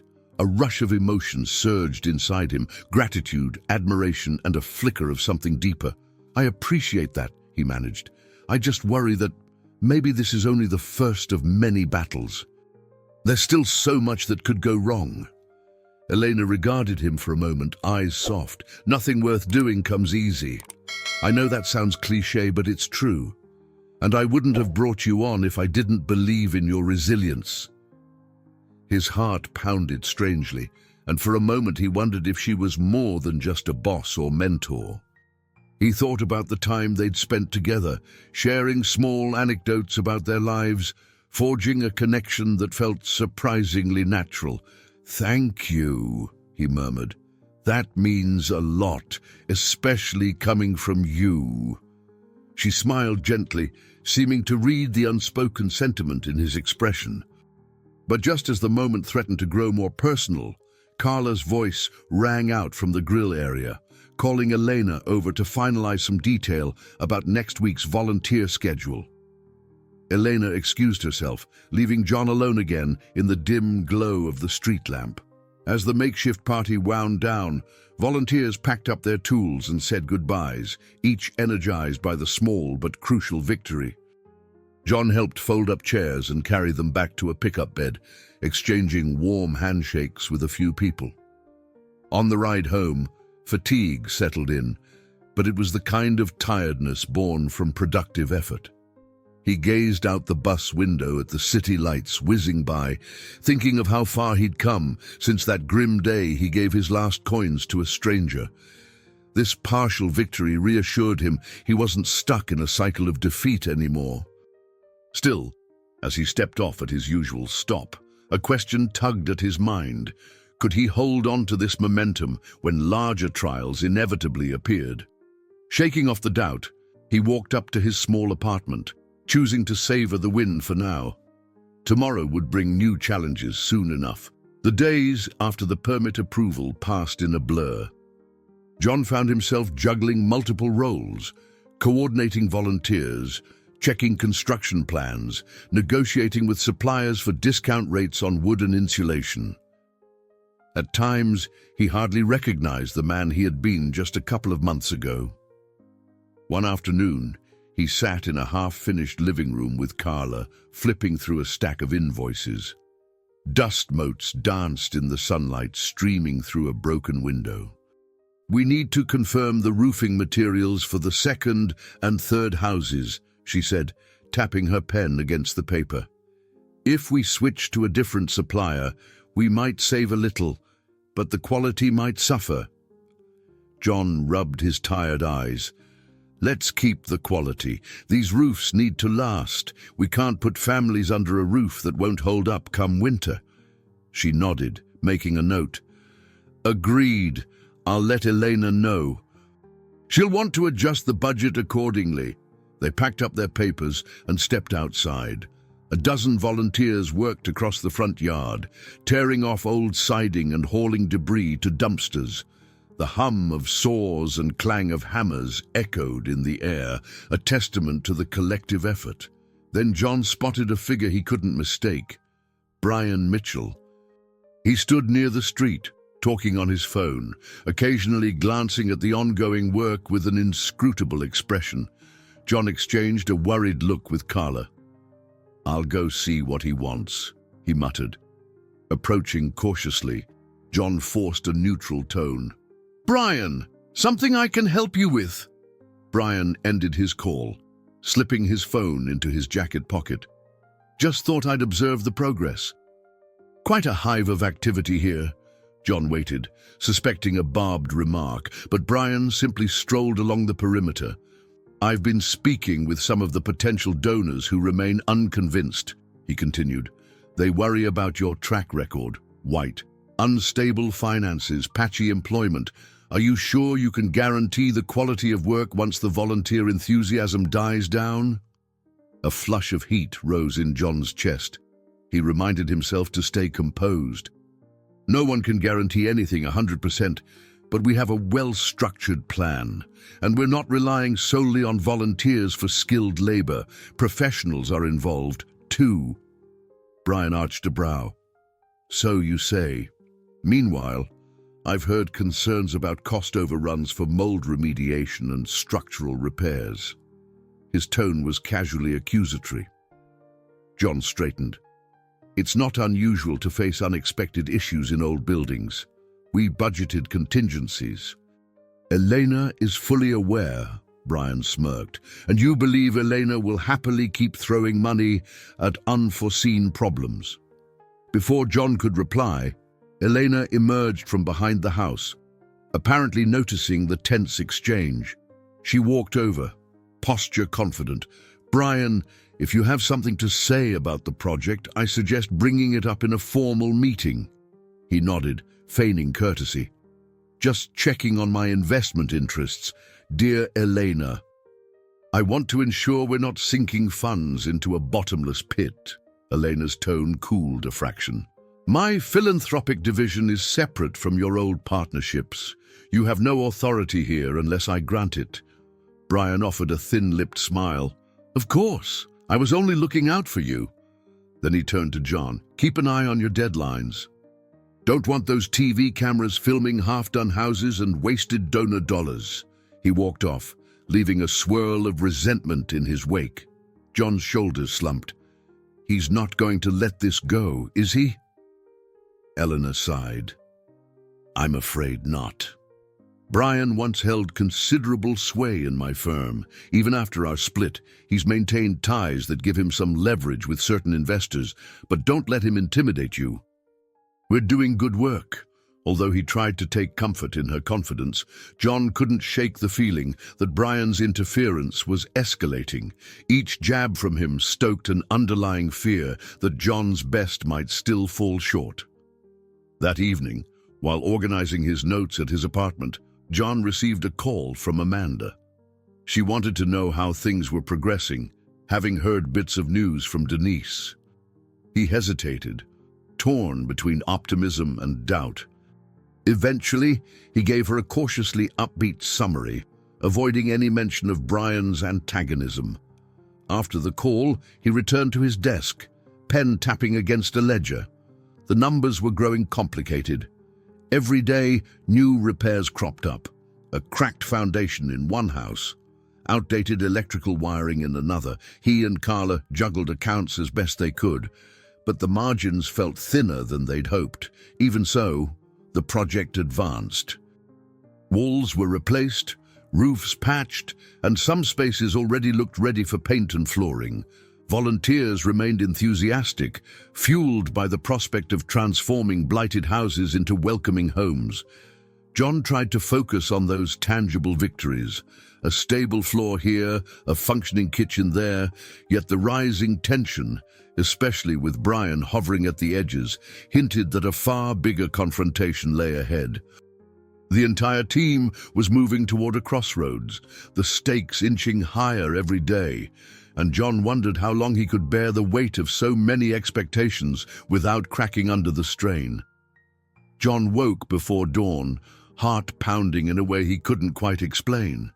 He stared at the ceiling of his small apartment, a feeling of foreboding coursing through him. The past weeks had pushed him to his limits. Financial strain on the project, tense exchanges with Brian Mitchell, and the creeping worry that something big was about to break. Yet that morning, he dressed with purpose, pulling on his sturdiest work jeans and a clean button-down shirt. He had promised Elena and Carla he would lead a crucial inspection of one of the nearly finished houses. If all went well, they would sign off on the renovations, letting the first family move in within days. By the time he arrived at the site, the sun was rising over the Chicago skyline, casting long shadows across the block. Volunteers shuffled about, some unloading tools from trucks, others tidying up the yard. Despite the early hour, Carla was already there, clipboard in hand, greeting him with a brisk nod. Today's inspection is a big one, she reminded him, flipping through her papers.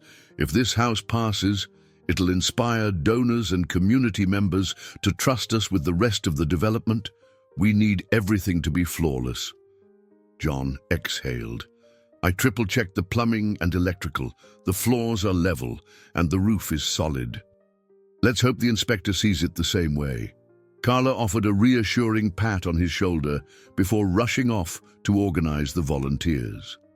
As John walked through the front door of the refurbished home, he felt pride welling in his chest. Just weeks ago, the place had been a rotting shell.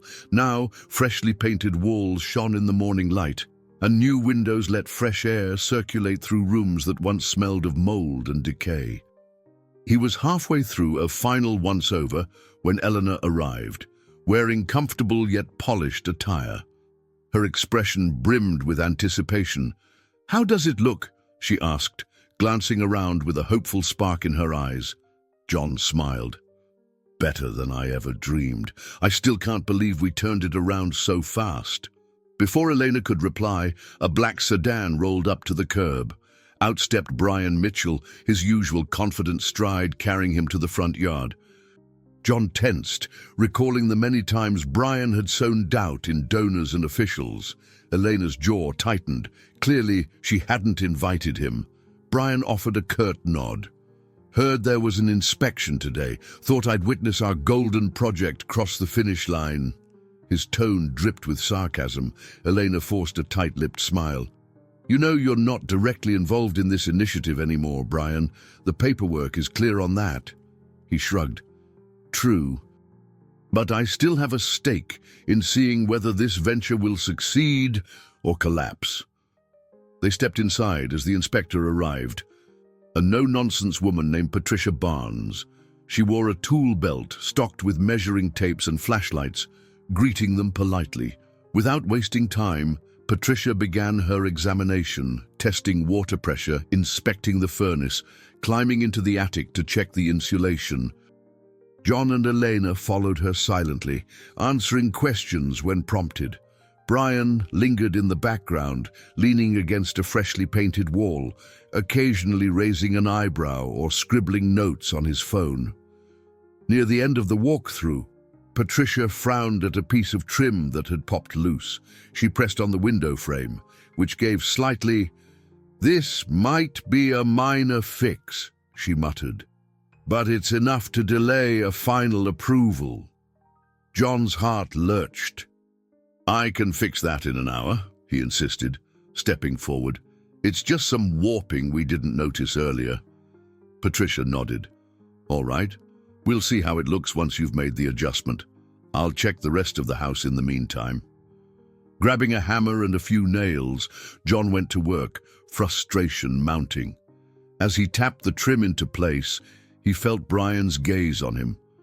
Finally, Brian spoke in a low voice.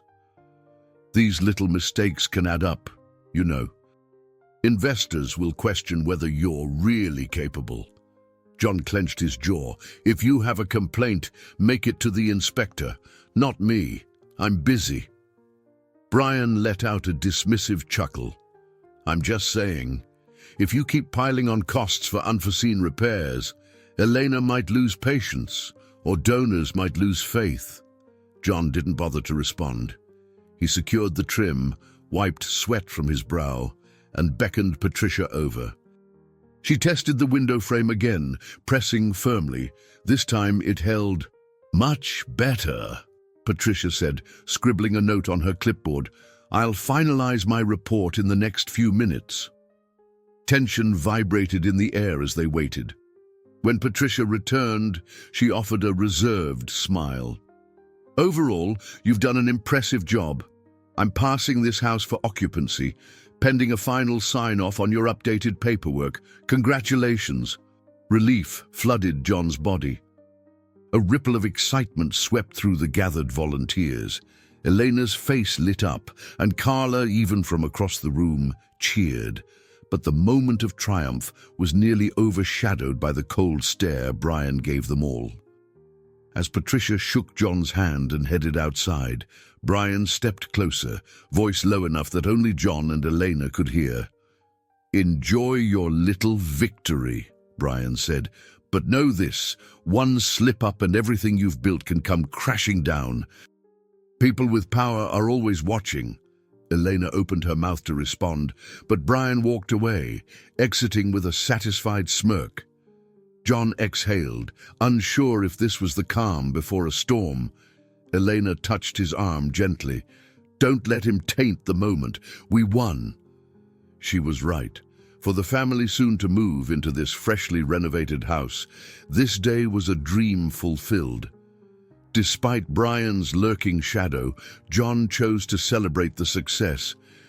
This was, after all, a shining example of how far faith and hard work could go, and it was only the beginning of the biggest test yet to come. Later that evening, John found himself walking through a local park not far from the construction site. The day's victory felt sweet but fragile, like it could be snatched away at any moment. The sound of children laughing on a playground drifted through the cool air, mingling with the rustle of leaves overhead. He had planned to head straight home, yet his feet led him to a small pond in the park's center. A bench stood near the water's edge, illuminated by a flickering lamp. Sitting down, he allowed his thoughts to swirl. His mind replayed the exchanges with Brian, the feeling of constantly having to prove himself. The triumph at the inspection was real, but the shadow of impending conflict loomed large. Brian seemed intent on finding or creating any flaw that might undermine the project's credibility. Lost in reflection, he didn't notice Elena approach until her voice cut through the hush. "John," she called softly. "I saw you leave and guessed you might come here. Carla mentioned you like this spot." He turned, slightly startled but not unhappy to see her. "Yeah, I walk by sometimes. Helps me clear my head." She sat next to him on the bench, the silence comfortable. A faint breeze carried the scent of damp grass. "You okay?" she asked gently, searching his face. He offered a faint smile. "I am. Mostly just a lot on my mind." The inspection went well, but Brian's pushing harder than ever. "I keep wondering when the next blow will land." Eleanor nodded, gazing at the pond where dim silhouettes of ducks glided across the water. "He thrives on intimidation. Don't let him paralyze you." John inhaled slowly. "It's hard not to be rattled. This project matters to me, maybe more than anything has in a long time." Her expression softened. "I know. It matters to me too. I wouldn't be doing this if I didn't believe in its impact, and in you." He felt a surge of emotion at her words, and for a moment they sat quietly, side by side. The lamp's glow cast subtle shadows across Elena's features, highlighting the concern etched there. John was struck by the fact that, despite her poise and confidence, she had her own fears, responsibilities, corporate pressures, maybe even vulnerability where personal feelings were concerned. As if reading his thoughts, she offered a wry smile. "Sometimes I worry that I'm juggling too many things, running an investment firm, leading philanthropic ventures, fending off old rivals like Brian's, and now—" She trailed off, but her meaning hovered in the air. John's heart thumped harder. He cleared his throat, unsure how to respond. There was a line they'd been dancing around for weeks, the unspoken tension that had nothing to do with building houses. He finally mustered the courage to say, "If I'm part of that, and now, you should know, I care about this project and about you, but I also have a past full of mistakes. I don't want them to get in the way of what we're doing, or anything else." Elena studied him, her eyes gentle. "We all have pasts. I made some bad decisions in my younger days, trusted the wrong people, Brian included. But we can't let those regrets dictate our future." A cool wind brushed across them, sending ripples through the pond. John thought of Denise's warnings, his financial struggles, all the moments he felt unworthy. Yet, as Elena placed a hand lightly on his arm, he realized how much he'd grown, how far he'd come from the man who'd had nothing left but a handful of coins. "You've shown me that real strength comes from vulnerability, from owning up to weaknesses and still moving forward," she added softly. "That's not a quality Brian or others like him understand." He found his hand covering hers almost unconsciously. The gesture felt natural, as if they'd done this 100 times. For a breathless moment, their gaze held, and he recognized a connection that went beyond professional respect. "I don't know where this is going," he murmured, heart pounding. "I just know I don't want to lose it." She squeezed his hand gently. "Then let's not lose it." They remained there, silent except for the chorus of evening insects and the distant hum of traffic. Eventually, Elena stood, her palm lingering in John's a moment longer than necessary. "We should go. Busy day tomorrow." John nodded, rising from the bench. His mind was calmer, as if that brief conversation had confirmed something he'd felt all along.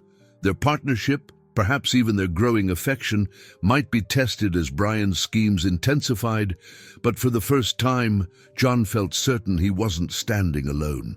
They walked back through the park together, the weight of the day's tensions eased by the simple closeness of their steps. Darkness had fully descended, yet John's spirits felt unexpectedly bright. Tomorrow, new challenges would arise, but for tonight, he carried a sense of peace he hadn't known in years. The next morning brought a flurry of activity. A group of out-of-town donors visited the construction sites, and Eleanor asked John to guide them. Nervousness churned in his stomach as he stood before 10 well-dressed men and women, each holding notebooks or tablets, ready to evaluate whether this housing project was worth their financial backing. Carla, sensing his nerves, shot him a supportive smile. "They want authenticity," she whispered. "Just show them what we do and tell them why it matters." That reassurance fueled him. He led the donors through a newly remodeled house, explaining how the volunteer teams worked alongside professional contractors. He spoke about the families who would soon move in, people who had been living in cramped, unsafe conditions. The donors asked plenty of questions, some straightforward, others tinged with polite skepticism. By the end of the tour, their expressions had softened. A few snapped photos of the bright, freshly painted rooms and the yard now cleared of debris. One elderly gentleman patted John's shoulder. "This is good work you're doing here. It has heart. We don't see that often." After they left, Carla and John exchanged relieved glances. "We'll see if they invest, but I think we made a strong impression," she said. "Great job today." Late in the afternoon, Elena stopped by, stepping carefully around a pile of unused lumber. She seemed radiant, a subtle excitement dancing in her eyes. "I just got off the phone with 2 of those donors," she announced. "They're in for a sizable contribution, pending a final contract. If all goes well, our budget concerns might be eased." John felt a flood of gratitude. "That's incredible. We could expand repairs even faster." Yet, despite the breakthroughs, he sensed an undercurrent of tension. Brian hadn't shown his face that day, which was almost more unsettling. John had come to expect him lurking around corners. His unease proved warranted when Monica delivered a discreet message from Elena after dinner. "We need to talk privately tonight. Something has come up." The tone of the text was urgent, making John's pulse spike. Later, he met Elena at her firm's downtown office, a sleek space mostly deserted at that hour. In a small conference room, she laid out a file of documents on the polished table. Her expression was somber. "Brian has leveraged his remaining connections to request a formal audit of our philanthropic division. He claims there may be mismanaged funds." John's gut twisted. "Mismanaged? That's a lie, right? Our accounting is transparent." She nodded, face tense. "Completely transparent. But these audits take time and can cause donors to hesitate. If Brian spins this well, he could stall our funding for months."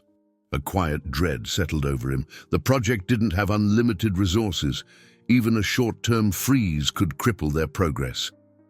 Volunteers might lose momentum, workers could go unpaid, and families hoping to move in would be left waiting.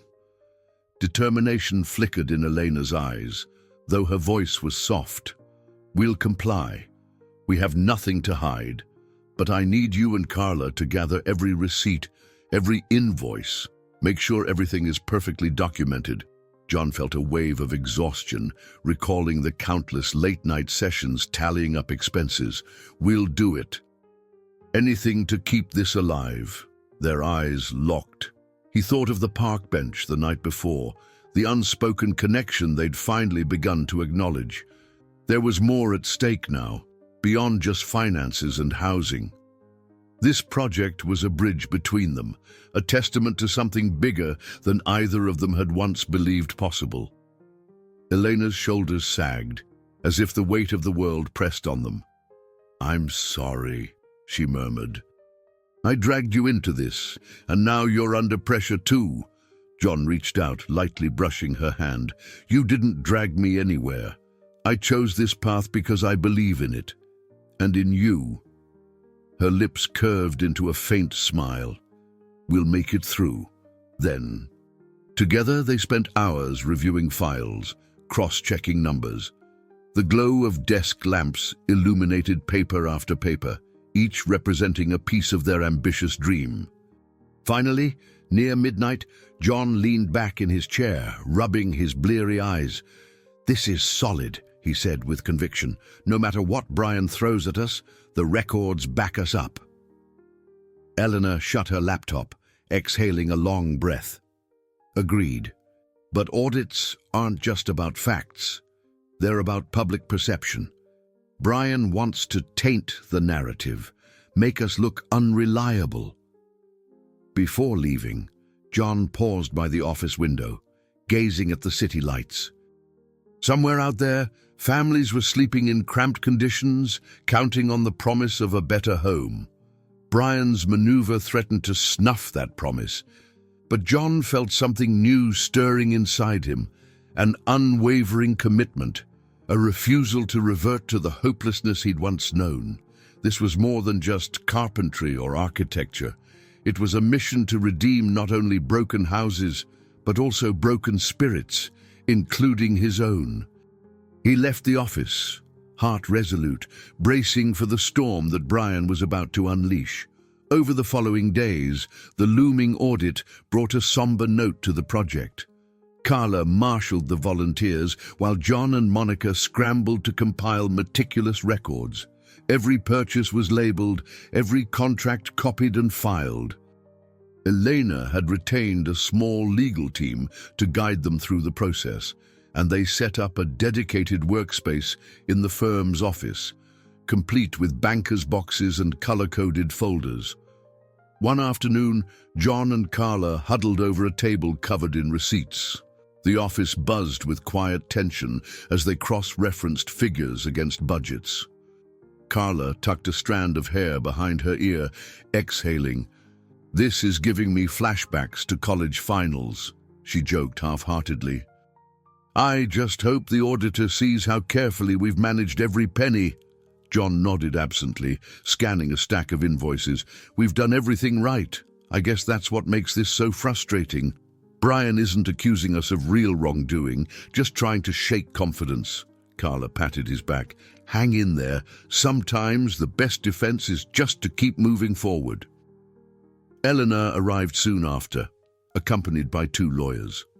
She explained that the auditors, sent by an external firm at Brian's urging, would need on-site visits to confirm progress matched the reported expenses. "We'll show them every nail in every house if we have to," she said, her voice determined. "They'll see there's no money wasted." Later that day, John stopped by the original row of houses they'd renovated.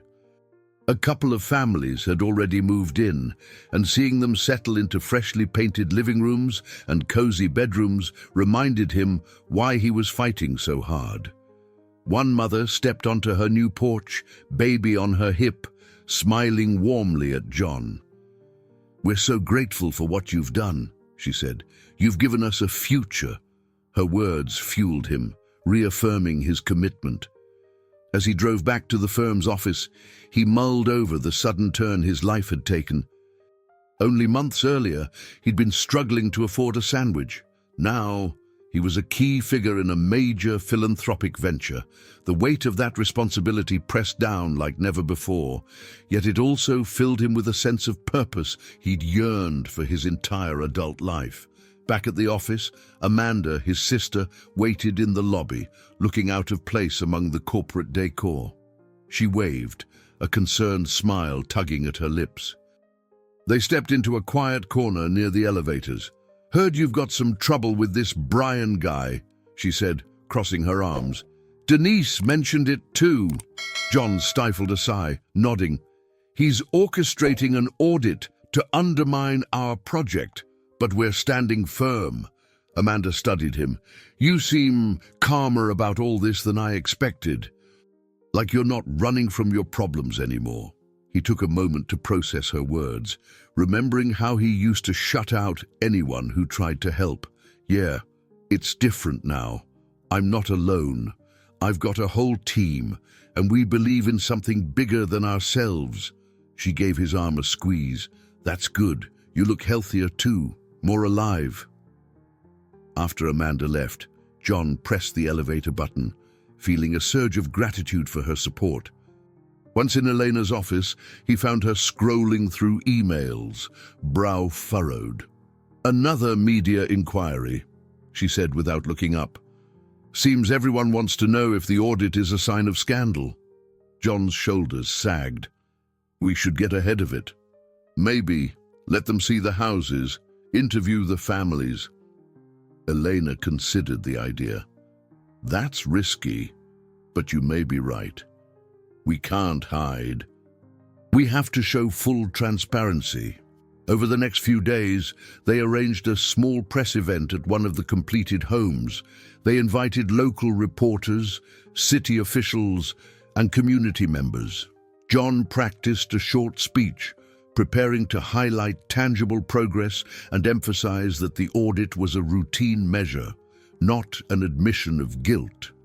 On the morning of the event, he caught a glimpse of his reflection in a newly installed window. He was wearing a collared shirt, hair combed, face set with resolve. He recognized the man staring back at him, stronger, prouder, not just a carpenter scraping by, but a leader in his own right.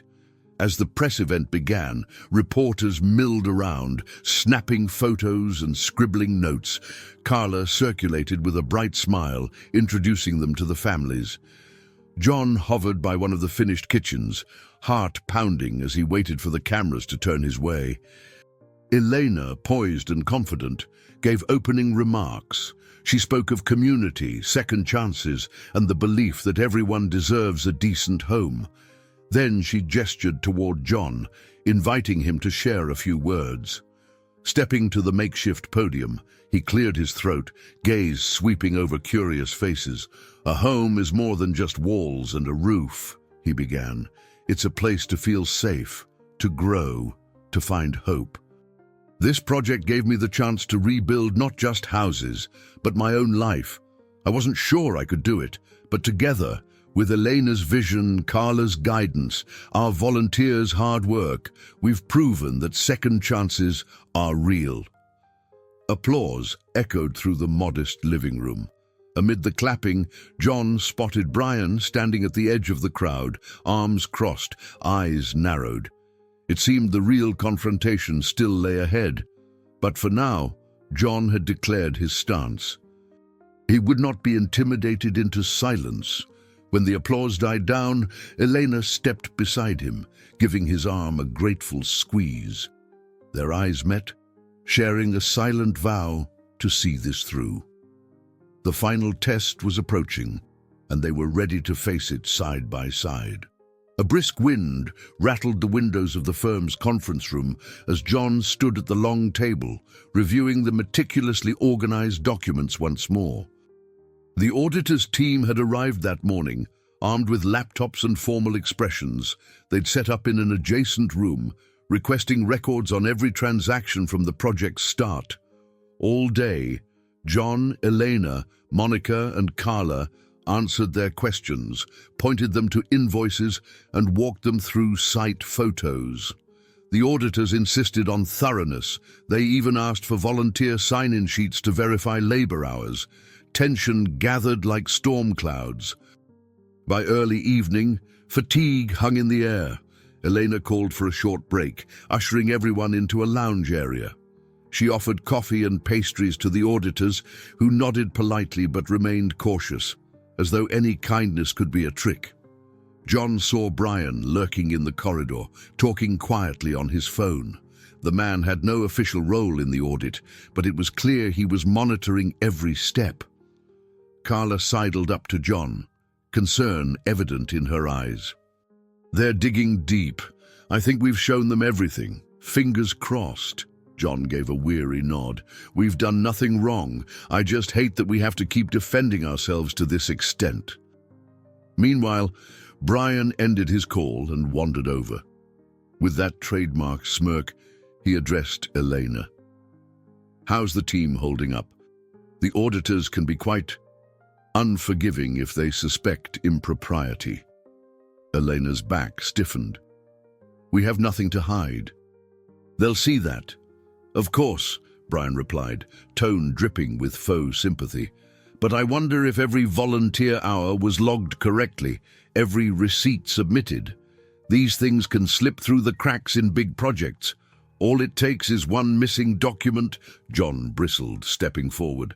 "We haven't missed a single paper. It's all there." Brian shrugged as if amused by John's indignation. "Let's see, then." Before the confrontation escalated, the lead auditor, a stern-looking man with wire-rimmed glasses, beckoned them back into the conference room. "We have a concern," he said, adjusting his spectacles. "There's a discrepancy regarding a series of receipts for mold remediation services. The billing amount doesn't match the amount recorded in your financial statements." John's stomach twisted. That was the mold crisis from weeks ago. He remembered calling in specialists. "I personally handled those receipts," he insisted. "We accounted for every dime." The auditor placed a stack of photocopies on the table.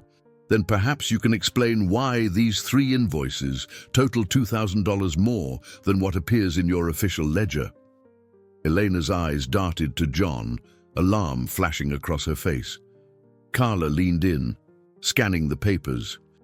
"That's impossible," she said, voice tight. "We double-checked those numbers." Brian cleared his throat, feigning surprise. That's interesting." John grabbed the papers, feeling hot panic spread through his chest.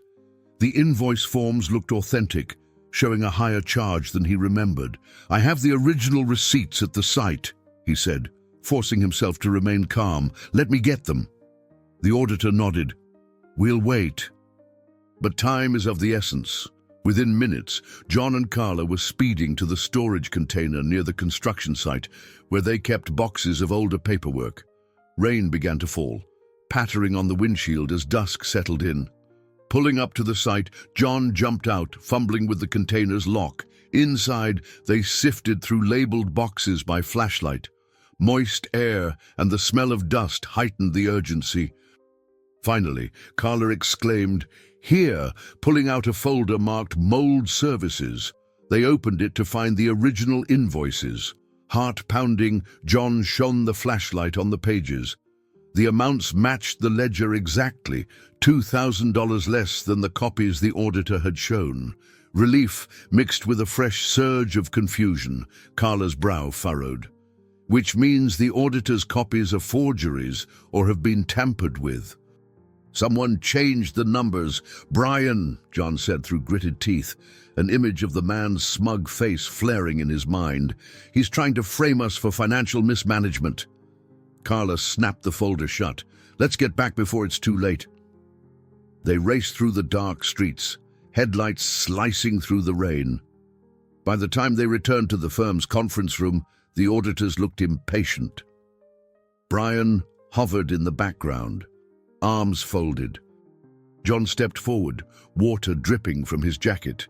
"These," he announced, slapping the folder on the table, "are the original invoices, fully matching our ledgers. Someone altered the numbers on the copies you were given." Carla carefully placed the documents in front of the lead auditor. You can compare signatures, service dates, and the handwriting. It's all consistent. The auditor's expression shifted from suspicion to intrigue. He examined the papers, then shared them with his colleagues, who huddled together, whispering. Meanwhile, Elena stood off to the side, hands clasped, her face etched with tension. Brian stepped closer, feigning incredulity. How curious. Are you suggesting... John cut him off, voice calm but resolute. I'm suggesting that someone is trying to sabotage our project, and we can prove these altered invoices don't match our original records.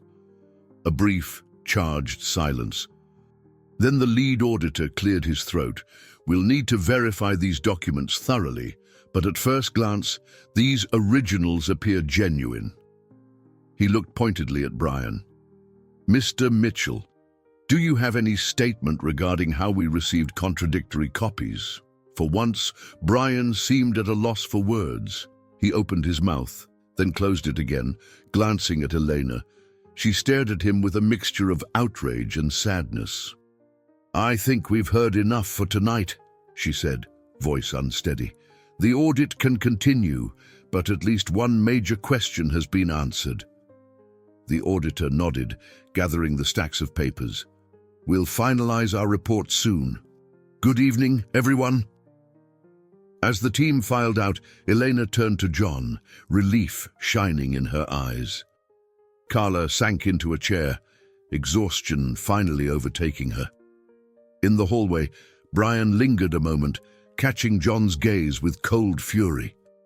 Then he strode away, disappearing into the rain-soaked night. John let out a shaky breath, adrenaline coursing through him. They had defended themselves in the face of a direct attack. While the war wasn't over, this battle had swung in their favor. And in that charged moment, rain pattering against the windows, the conference room half lit by fluorescent lights, John felt a surge of certainty. He would fight to the end for this project, for the people relying on him, and for the future he and Elena were starting to imagine together. The supreme ordeal had arrived, and though he hadn't emerged unscathed, he was still standing. A soft breeze brushed against John's face as he walked down the still familiar street, the early sunlight reflecting in the puddles left by the previous night's rain. His mind replayed the chaotic audit scene from days before, the forged invoices, the sharp glare of the lead auditor, and Brian's wordless departure into the storm. Though the tension still pulsed, John felt an odd mixture of relief and vulnerability. Elena had called early that morning, suggesting they take a break from the pressing tasks and meet in a neutral place, a small art cafe she frequented. When he arrived, she was already seated at an outdoor table, sipping tea and looking pensive. Nearby, the sounds of clinking cups and low conversation mingled with soft jazz pouring from the cafe's speakers. He slid into the chair across from her. "Hey," he greeted, voice quieter than usual. "How are you holding up?" She gave him a tired smile. "I'm relieved we caught the invoice forgery before it derailed everything, but I can't shake how personal this has become. Brian isn't just testing our finances, he's testing our resolve." John nodded, recalling Brian's silent fury. "We defended ourselves and showed the auditors that we won't go down without a fight. But you're right, it's personal now." Elena exhaled, stirring her tea. "Maybe that's why it hurts. He was once someone I trusted, a partner, even a friend, and now he's waging this campaign to undercut our work." She glanced up, locking eyes with John. "But I'm determined to see this through. I just hope we have enough left in us to finish what we started." He reached across the small table, resting his hand over hers. Though she normally maintained a professional distance in public, she didn't pull away. "We'll push forward," he said softly. "Maybe we can't change Brian, but we can prove him wrong." A subtle flush rose in her cheeks. She nodded, then carefully disentangled her fingers from his, mindful of the other patrons around them. Let's go to the office soon. Carla and Monica are doing final checks for the official audit report. The auditors plan to wrap up next week. They finished their drinks and walked out to the sidewalk, where a sliver of sunlight peeked through tall buildings. Something in Elena's posture, her shoulders not quite as rigid as before, suggested that even amid uncertainty, she felt a kind of renewal. John silently recognized the feeling in himself. Ever since they'd confronted the falsified invoices, a weight had lifted. He still feared that more attacks might come, but he also felt a sense of fragile optimism. By mid-morning, they arrived at the firm's office. Monica greeted them in the lobby, a stack of folders balanced against her hip. "Good news," she announced. "The auditors accepted the revised documents. They'll need a few more days to finalize their conclusions, but it's looking positive." John let out a breath he didn't realize he was holding. "So they're leaning in our favor," Monica nodded. "From what I can tell, yes, the suspicious invoices have been dismissed as tampering." She lowered her voice. "They did mention one area that needs further clarity, a small shipping charge for roofing materials. Might just be a minor discrepancy. Carla's on it." Elena smiled faintly. "That's manageable. Let's not let our guard down, though." Brian could still stir up trouble elsewhere. They made their way to the conference room, where Carla was busy updating a spreadsheet on her laptop. She waved John over. "I'm double-checking the shipping costs for that roofing supply. Can you confirm the invoice numbers?" He flipped open a folder, scanning the line items. "Yep, these are correct. Let me give the supplier a quick call to verify. Probably just a mislabeled code or something." While John dialed, Elena stepped aside to answer her cell phone.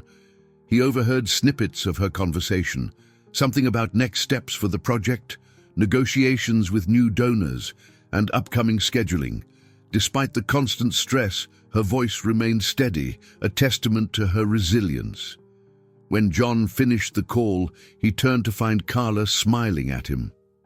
"You've grown a lot, you know," she said softly. "Remember the first time we talked? You seemed so unsure, like you didn't belong in a corporate environment. Now you're juggling phone calls and spreadsheets like a pro." He chuckled at the memory of his initial awkwardness. "I'm still more comfortable with a hammer in my hand. But thanks." Carla leaned closer, her tone shifting. "Don't lose that side of you. The hands-on guy who isn't afraid to scrape paint or haul lumber. That authenticity is part of what makes you so integral to this project." John felt a wave of gratitude for her words. Their conversation was interrupted when Elena rejoined them, phone tucked away. "We need to head to the site in an hour. The final inspection for House 3 is happening, and the family is eager to move in." As they gathered their things, a sense of newness settled over the group. Though the path ahead still held potential pitfalls, they seemed more unified, more certain of their mission. The trials had exposed vulnerabilities in finances, in trust, in each person's capacity to cope. Yet those same ordeals seemed to be forging a deeper collective strength.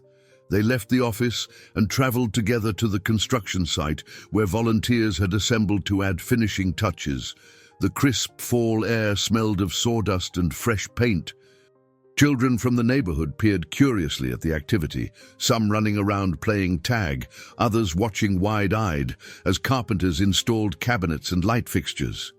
John paused by the gate, letting the scene wash over him.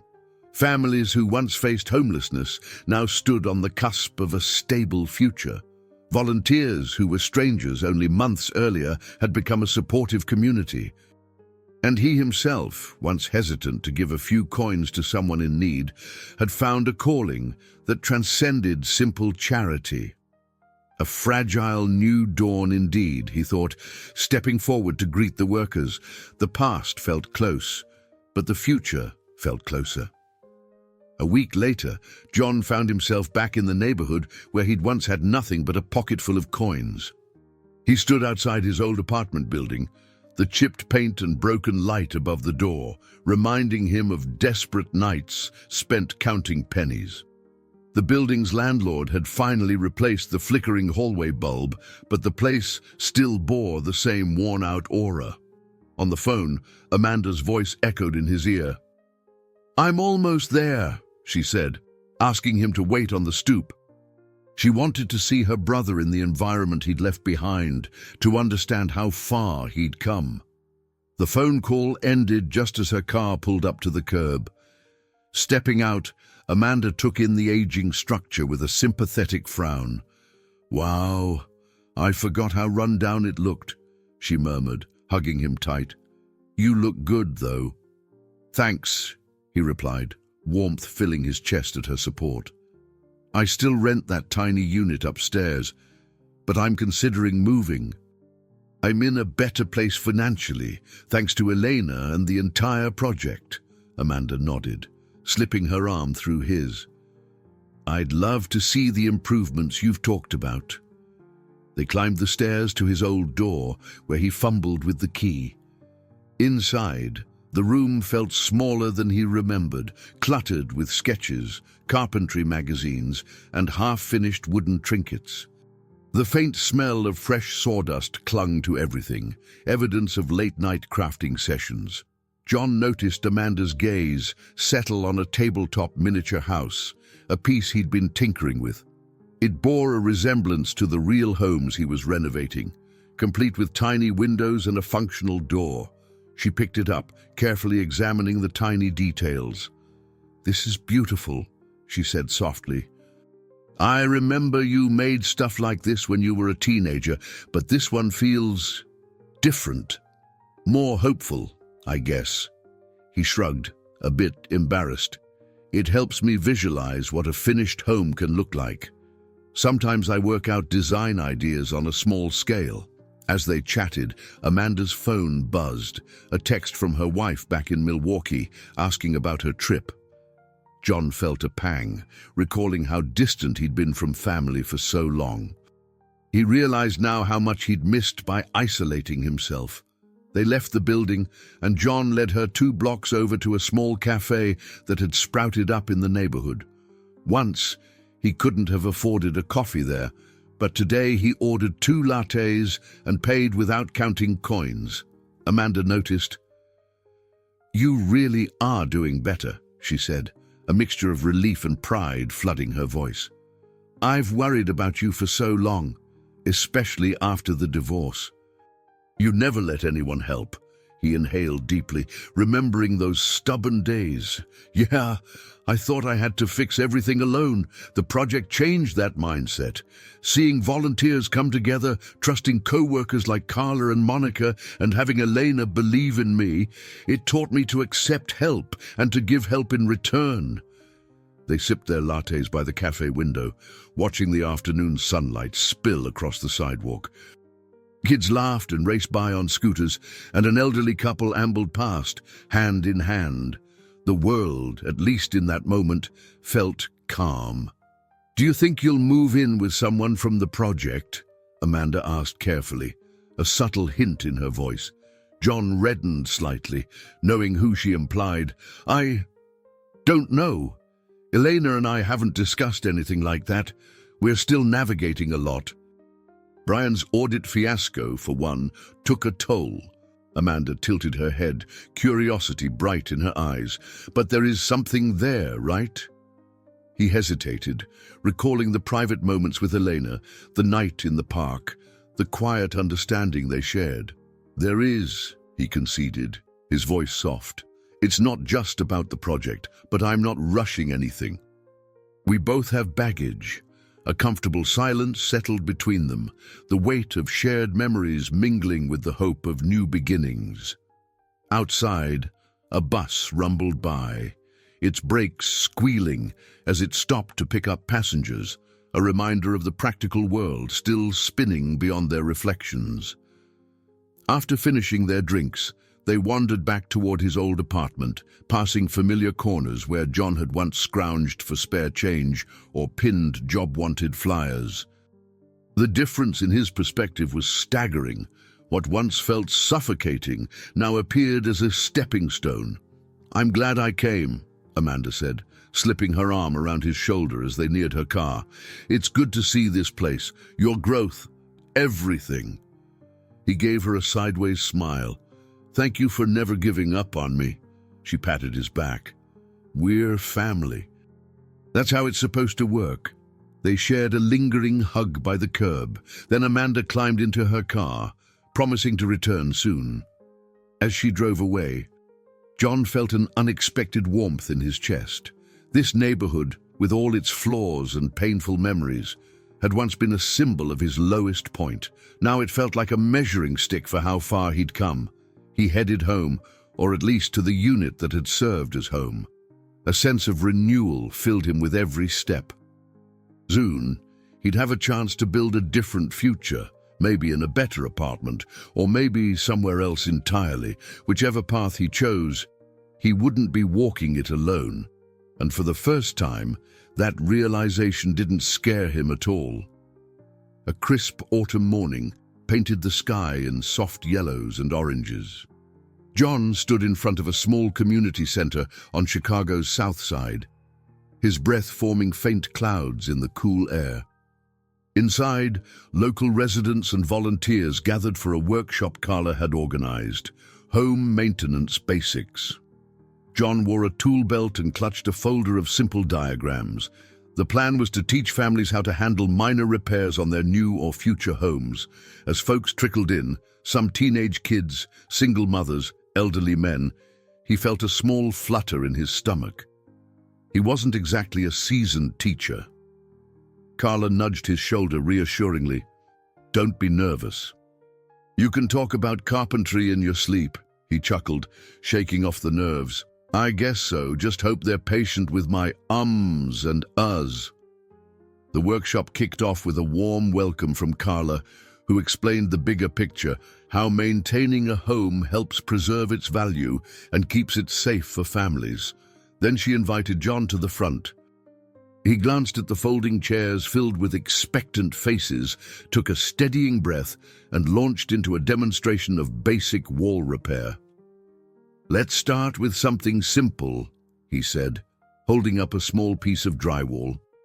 "You've got a hole the size of a baseball. No need to panic or call a contractor immediately. A drywall patch kit might do the trick." At first, the audience watched him quietly. But as he demonstrated patching techniques, questions erupted. A grandmother asked about repairing squeaky floorboards. A teenager wondered if you could repaint laminate cabinets. Another neighbor worried about water damage around windows. John moved around the room with calm confidence, demonstrating how to use a stud finder, how to measure properly before drilling holes, and why insulation matters. He found himself in his element, translating specialized carpentry knowledge into approachable steps. The once intimidating idea of standing before a crowd felt oddly comfortable, a space where he could empower others. An hour later, the group broke into smaller circles. John circulated, offering hands-on guidance. He showed a single father how to fix a loose doorknob and explained to a retired couple the difference between silicone and acrylic caulking for ceiling leaks. There was laughter when a teenager accidentally got some putty on his shirt, and genuine pride when a mother realized she could mount a shelf on her own. Observing this scene, Carla whispered, "You're a natural teacher, you know." He rubbed the back of his neck, a bit flustered. "Just doing what I can." She raised an eyebrow. "That's what they said about you at the housing site, too. You just do what you can, and somehow it moves mountains." He didn't have a response other than a bashful smile, but her words stuck with him. Maybe it was true. His quiet persistence and willingness to share knowledge were part of what made him valuable, not just the physical labor. Later, Elena arrived unannounced, slipping into the back of the room as John wrapped up a segment on avoiding electrical hazards. She seemed content to watch, arms crossed gently over her chest, a soft smile lighting her features. When the workshop ended, Carla thanked everyone for coming and mentioned future sessions for more advanced topics. The group applauded, many stepping forward to shake John's hand. As the room cleared, Elena approached, shining eyes reflecting approval. "You were wonderful," she said. "You've taken all those years of skill and turned them into something accessible to everyday people." He ducked his head modestly. "It's easy to forget that not everyone grew up with a toolbox in hand. This stuff can seem daunting." They began to tidy up the center, folding chairs and stacking leftover materials. Elena asked him about future workshops, ideas for community outreach, and whether he'd consider training other volunteers as instructors. In those questions, John saw the outlines of a new role forming, one where he combined hands-on carpentry with mentorship. He thought back to the broken man he'd been only months ago, the man who hesitated to spare even a handful of coins for a stranger. Now, he was teaching entire families to repair and maintain homes they'd never believed they could own or keep up. The shift felt profound. As they finished cleaning, a young mother approached with her 2 kids. She thanked John for the tips and asked if they could visit the renovated homes to see if home ownership might be in their future. Eleanor handed her a brochure and nodded enthusiastically, offering to schedule a tour. When the family left, Elena turned to John. "Every time we show people what's possible, we plant seeds of hope. You're part of that. Actually, you're a huge part." He swallowed a surge of emotion. "I'm just glad to be useful. To share something I spent so long perfecting." She smiled, leaning in closer. "And just think, this is only the beginning." They moved outside, standing near the building's entrance as the late afternoon light painted the streets in a gentle glow. The success of the workshop felt like a tangible sign of progress. The community was starting to see them not as outsiders swooping in with charity, but as neighbors and allies. With the chairs stacked and the doors locked, John and Elena headed off together, talking about new ways to expand these educational programs. Though Brian's shadow still lingered in the background for this moment, the joy of helping people gain self-reliance overshadowed lingering threats. A sense of fulfillment coursed through John, and he couldn't help but believe that every struggle, the humiliation of unemployment, the confrontation with Brian, the tense audit, had led him here. Sharing hard-earned wisdom gave him a fresh kind of purpose, one he hoped would keep growing. 2 weeks passed in a whirlwind of final touches on the houses, follow-up workshops, and cautious optimism about the audit's outcome. When the auditors at last delivered their final report to the firm, Elena gathered the core team in the same conference room that once hummed with tension. Now, the air crackled with anticipation. Monica passed out printed copies of the report. Carla scanned hers quickly, nodding in relief. Elena read hers more methodically, her gaze intense. Finally, she placed the papers on the table. They found no evidence of financial mismanagement. The mold invoice discrepancy is classified as an attempted sabotage by an external party, which they refuse to name, but we can guess. John let out a long breath, his shoulders sagging with released tension. Carla grinned, offering a fist bump. "We're cleared, folks," Elena said quietly, then exhaled a laugh. "I can't believe it's over." They spent a moment reveling in the news. Monica dashed out to share the update with other staff members, while Carla gave John a quick hug. "We did it," she whispered, "all of us." Yet, amid the celebratory atmosphere, John noticed Elena's expression grow thoughtful. She excused herself, stepping out into the hallway. After a few minutes, he followed, finding her near the window that overlooked Chicago's bustling downtown. "You okay?" he asked softly. She turned, arms folded. "Yes. Just thinking about what comes next. This project was the first step in my plan to transform how my firm does philanthropy. Now that we're free from Brian's sabotage, we can move forward. But it also means bigger expansions, more responsibilities. Her voice trailed off. John joined her by the window, gazing at the sprawling cityscape. You've never been afraid of new challenges. That's what drew me in from the start. She gave him a small smile. Maybe so. But I wonder if I'll ever be able to balance everything, my corporate obligations, philanthropic goals, personal relationships. She caught his eye, letting the unspoken meaning fill the space between them. He slid a hand gently over hers on the windowsill. I can't speak for everything else, but you don't have to carry it alone. She nodded, taking a moment to rest her forehead against his shoulder. The contact was brief, anyone could walk by, but it reassured them both that, despite the corporate setting, their bond had grown in ways neither fully anticipated. They returned to the conference room, where the conversation had shifted to next steps, finishing the remaining houses, scaling the project to new neighborhoods, and hosting a more formal opening ceremony for families moving in. Carla suggested a public ribbon-cutting event to show the community that the project was stronger than ever. Elena agreed. We can invite the media, the local council, and the families. Let everyone see how these houses have turned into real homes. John's mind raced with the logistics, a million tiny details that would need attention, but for once, he felt no dread. Instead, a sense of excitement coursed through him at the prospect of sharing the culmination of their work. He remembered the workshop, the family's glowing faces, and the promise that each newly completed house carried. That weekend, he stood in front of one of the finished homes with a wide ribbon stretched across the porch. Balloons bobbed in the gentle breeze, children chased each other across the lawn, and a small crowd gathered. Volunteers, donors, neighbors, and staff. Elena wore a bright smile, chatting with reporters who wanted sound bites about the project's success. Carla and Monica hurried around, making sure every detail was perfect. Brian was nowhere to be seen.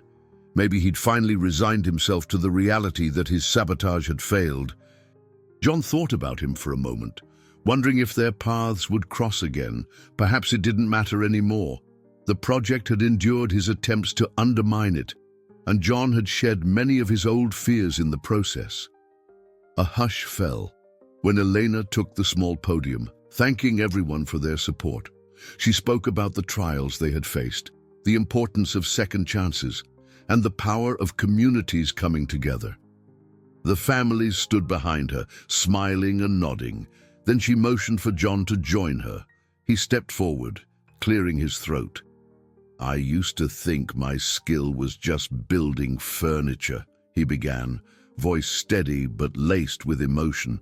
But this project taught me that building homes and rebuilding lives takes more than wood and nails.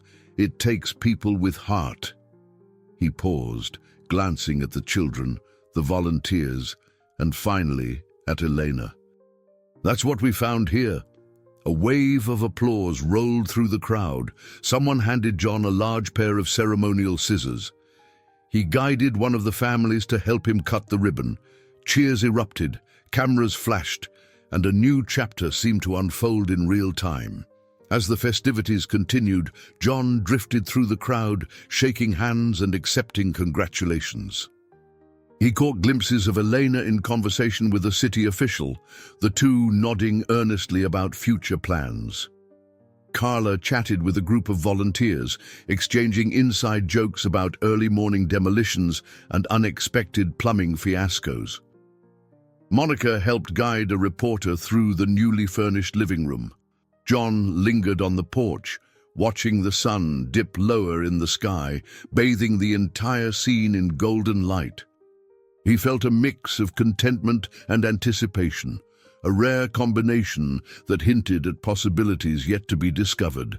Every obstacle they had faced, every sleepless night, every confrontation with Brian, every doubt had led them here to this moment of triumph and promise. He turned when Elena stepped up beside him, a quiet smile playing on her lips. Their gazes met, the unspoken understanding passing between them once again. The next steps wouldn't be easy. Expanding the project, maintaining funding, navigating personal terrain, but standing on that porch, amid the celebration of what they'd already accomplished, he found himself unafraid of the unseen future. I hope you enjoyed today's story. Subscribe to the channel so you don't miss more stories like this. Leave a like and comment below what you thought of the story. See you in the next video.